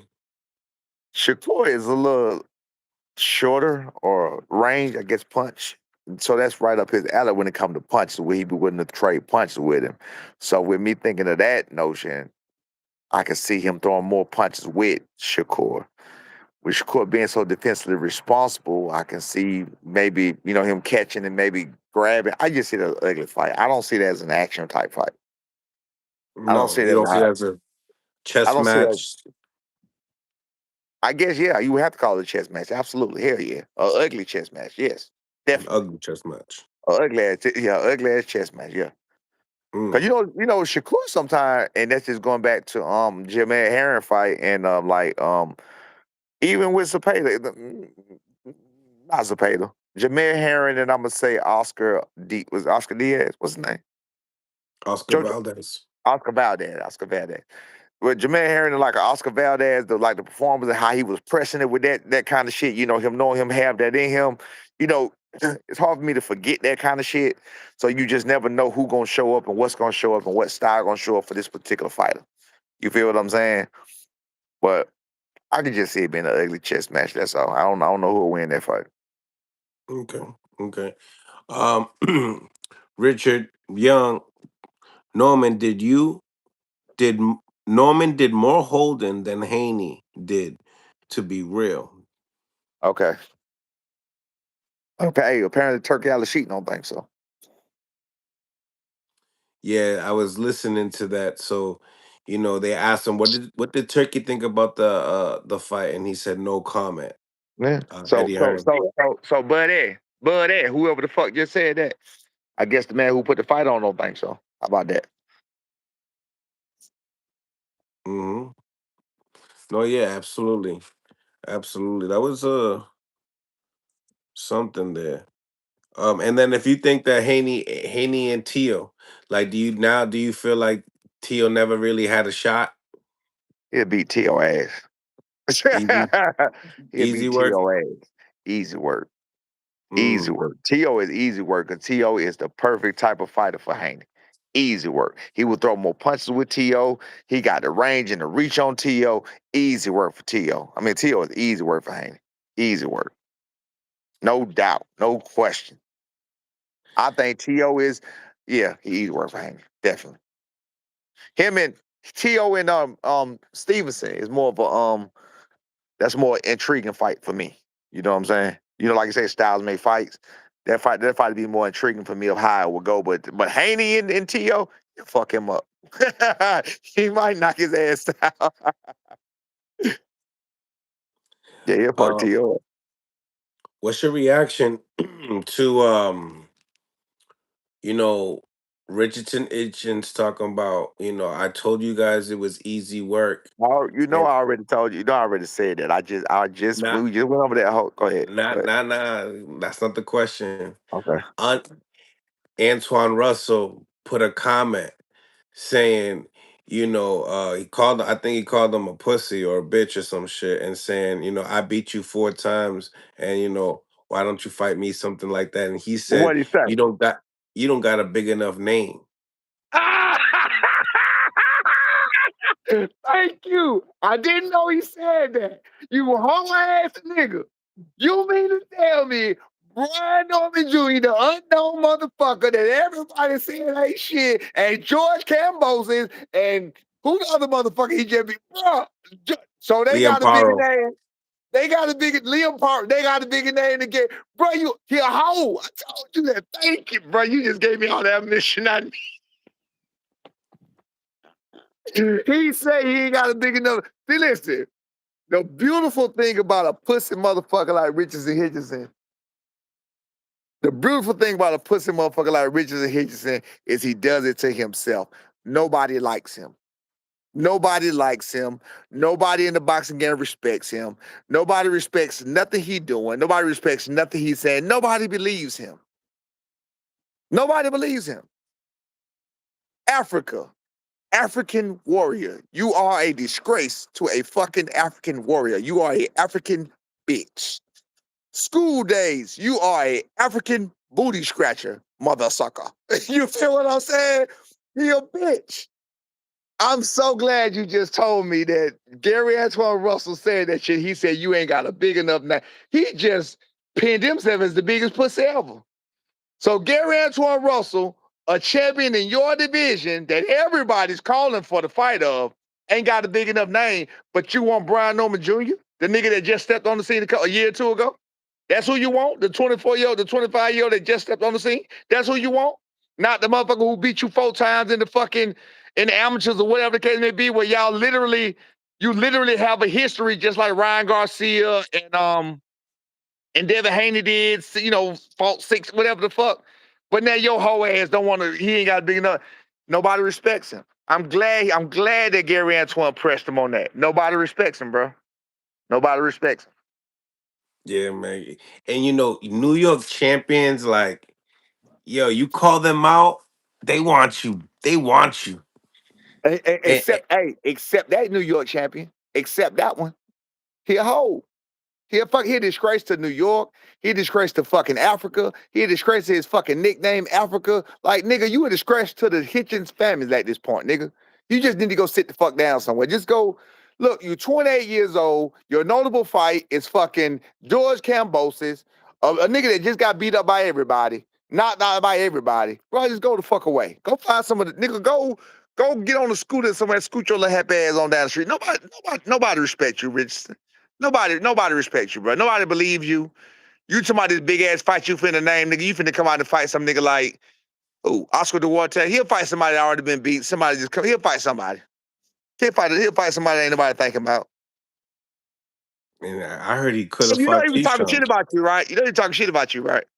Yeah, yeah. He's mad. He's mad because I told the truth about his fight with Lemos. He Yeah. lost. He lost that fight. I thought he lost that fight. I think that he did a lot of clinching. They called him Richardson Clinchinson at the end of the fight.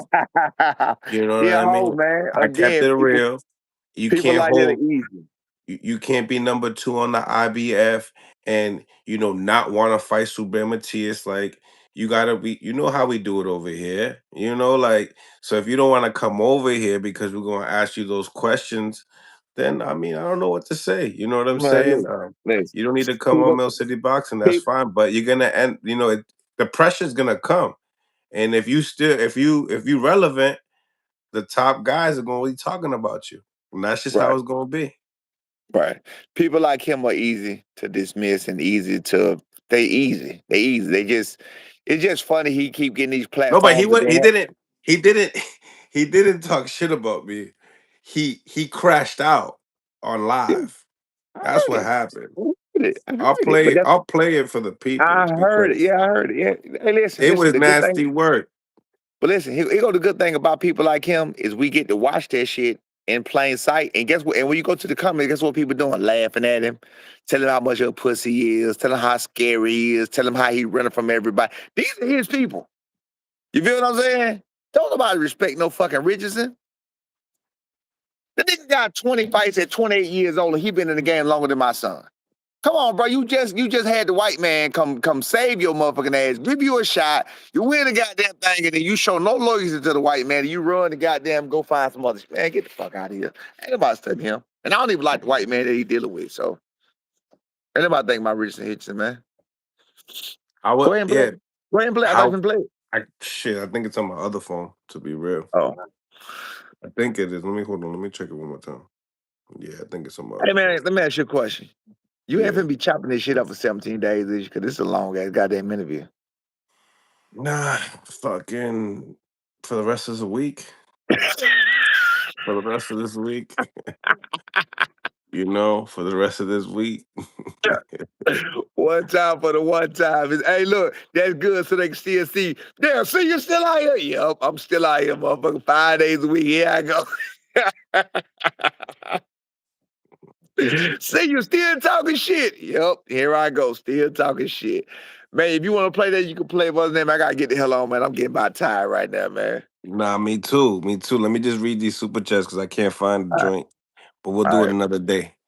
Okay. Um, would you add more trainers to the team to help Junior? Not right now, no. And then the last one is ask him why Norman had less punches than Haney. Ask him why he was he was too pussy to go for broke like he wanted him to. Scared of Devin. Address it, please. Um, can we fight you? Can we fight you, sir? Come help us. Come show us how punch is supposed to be thrown. Come help us and show us how a punch output is supposed to be. Can you do that for us?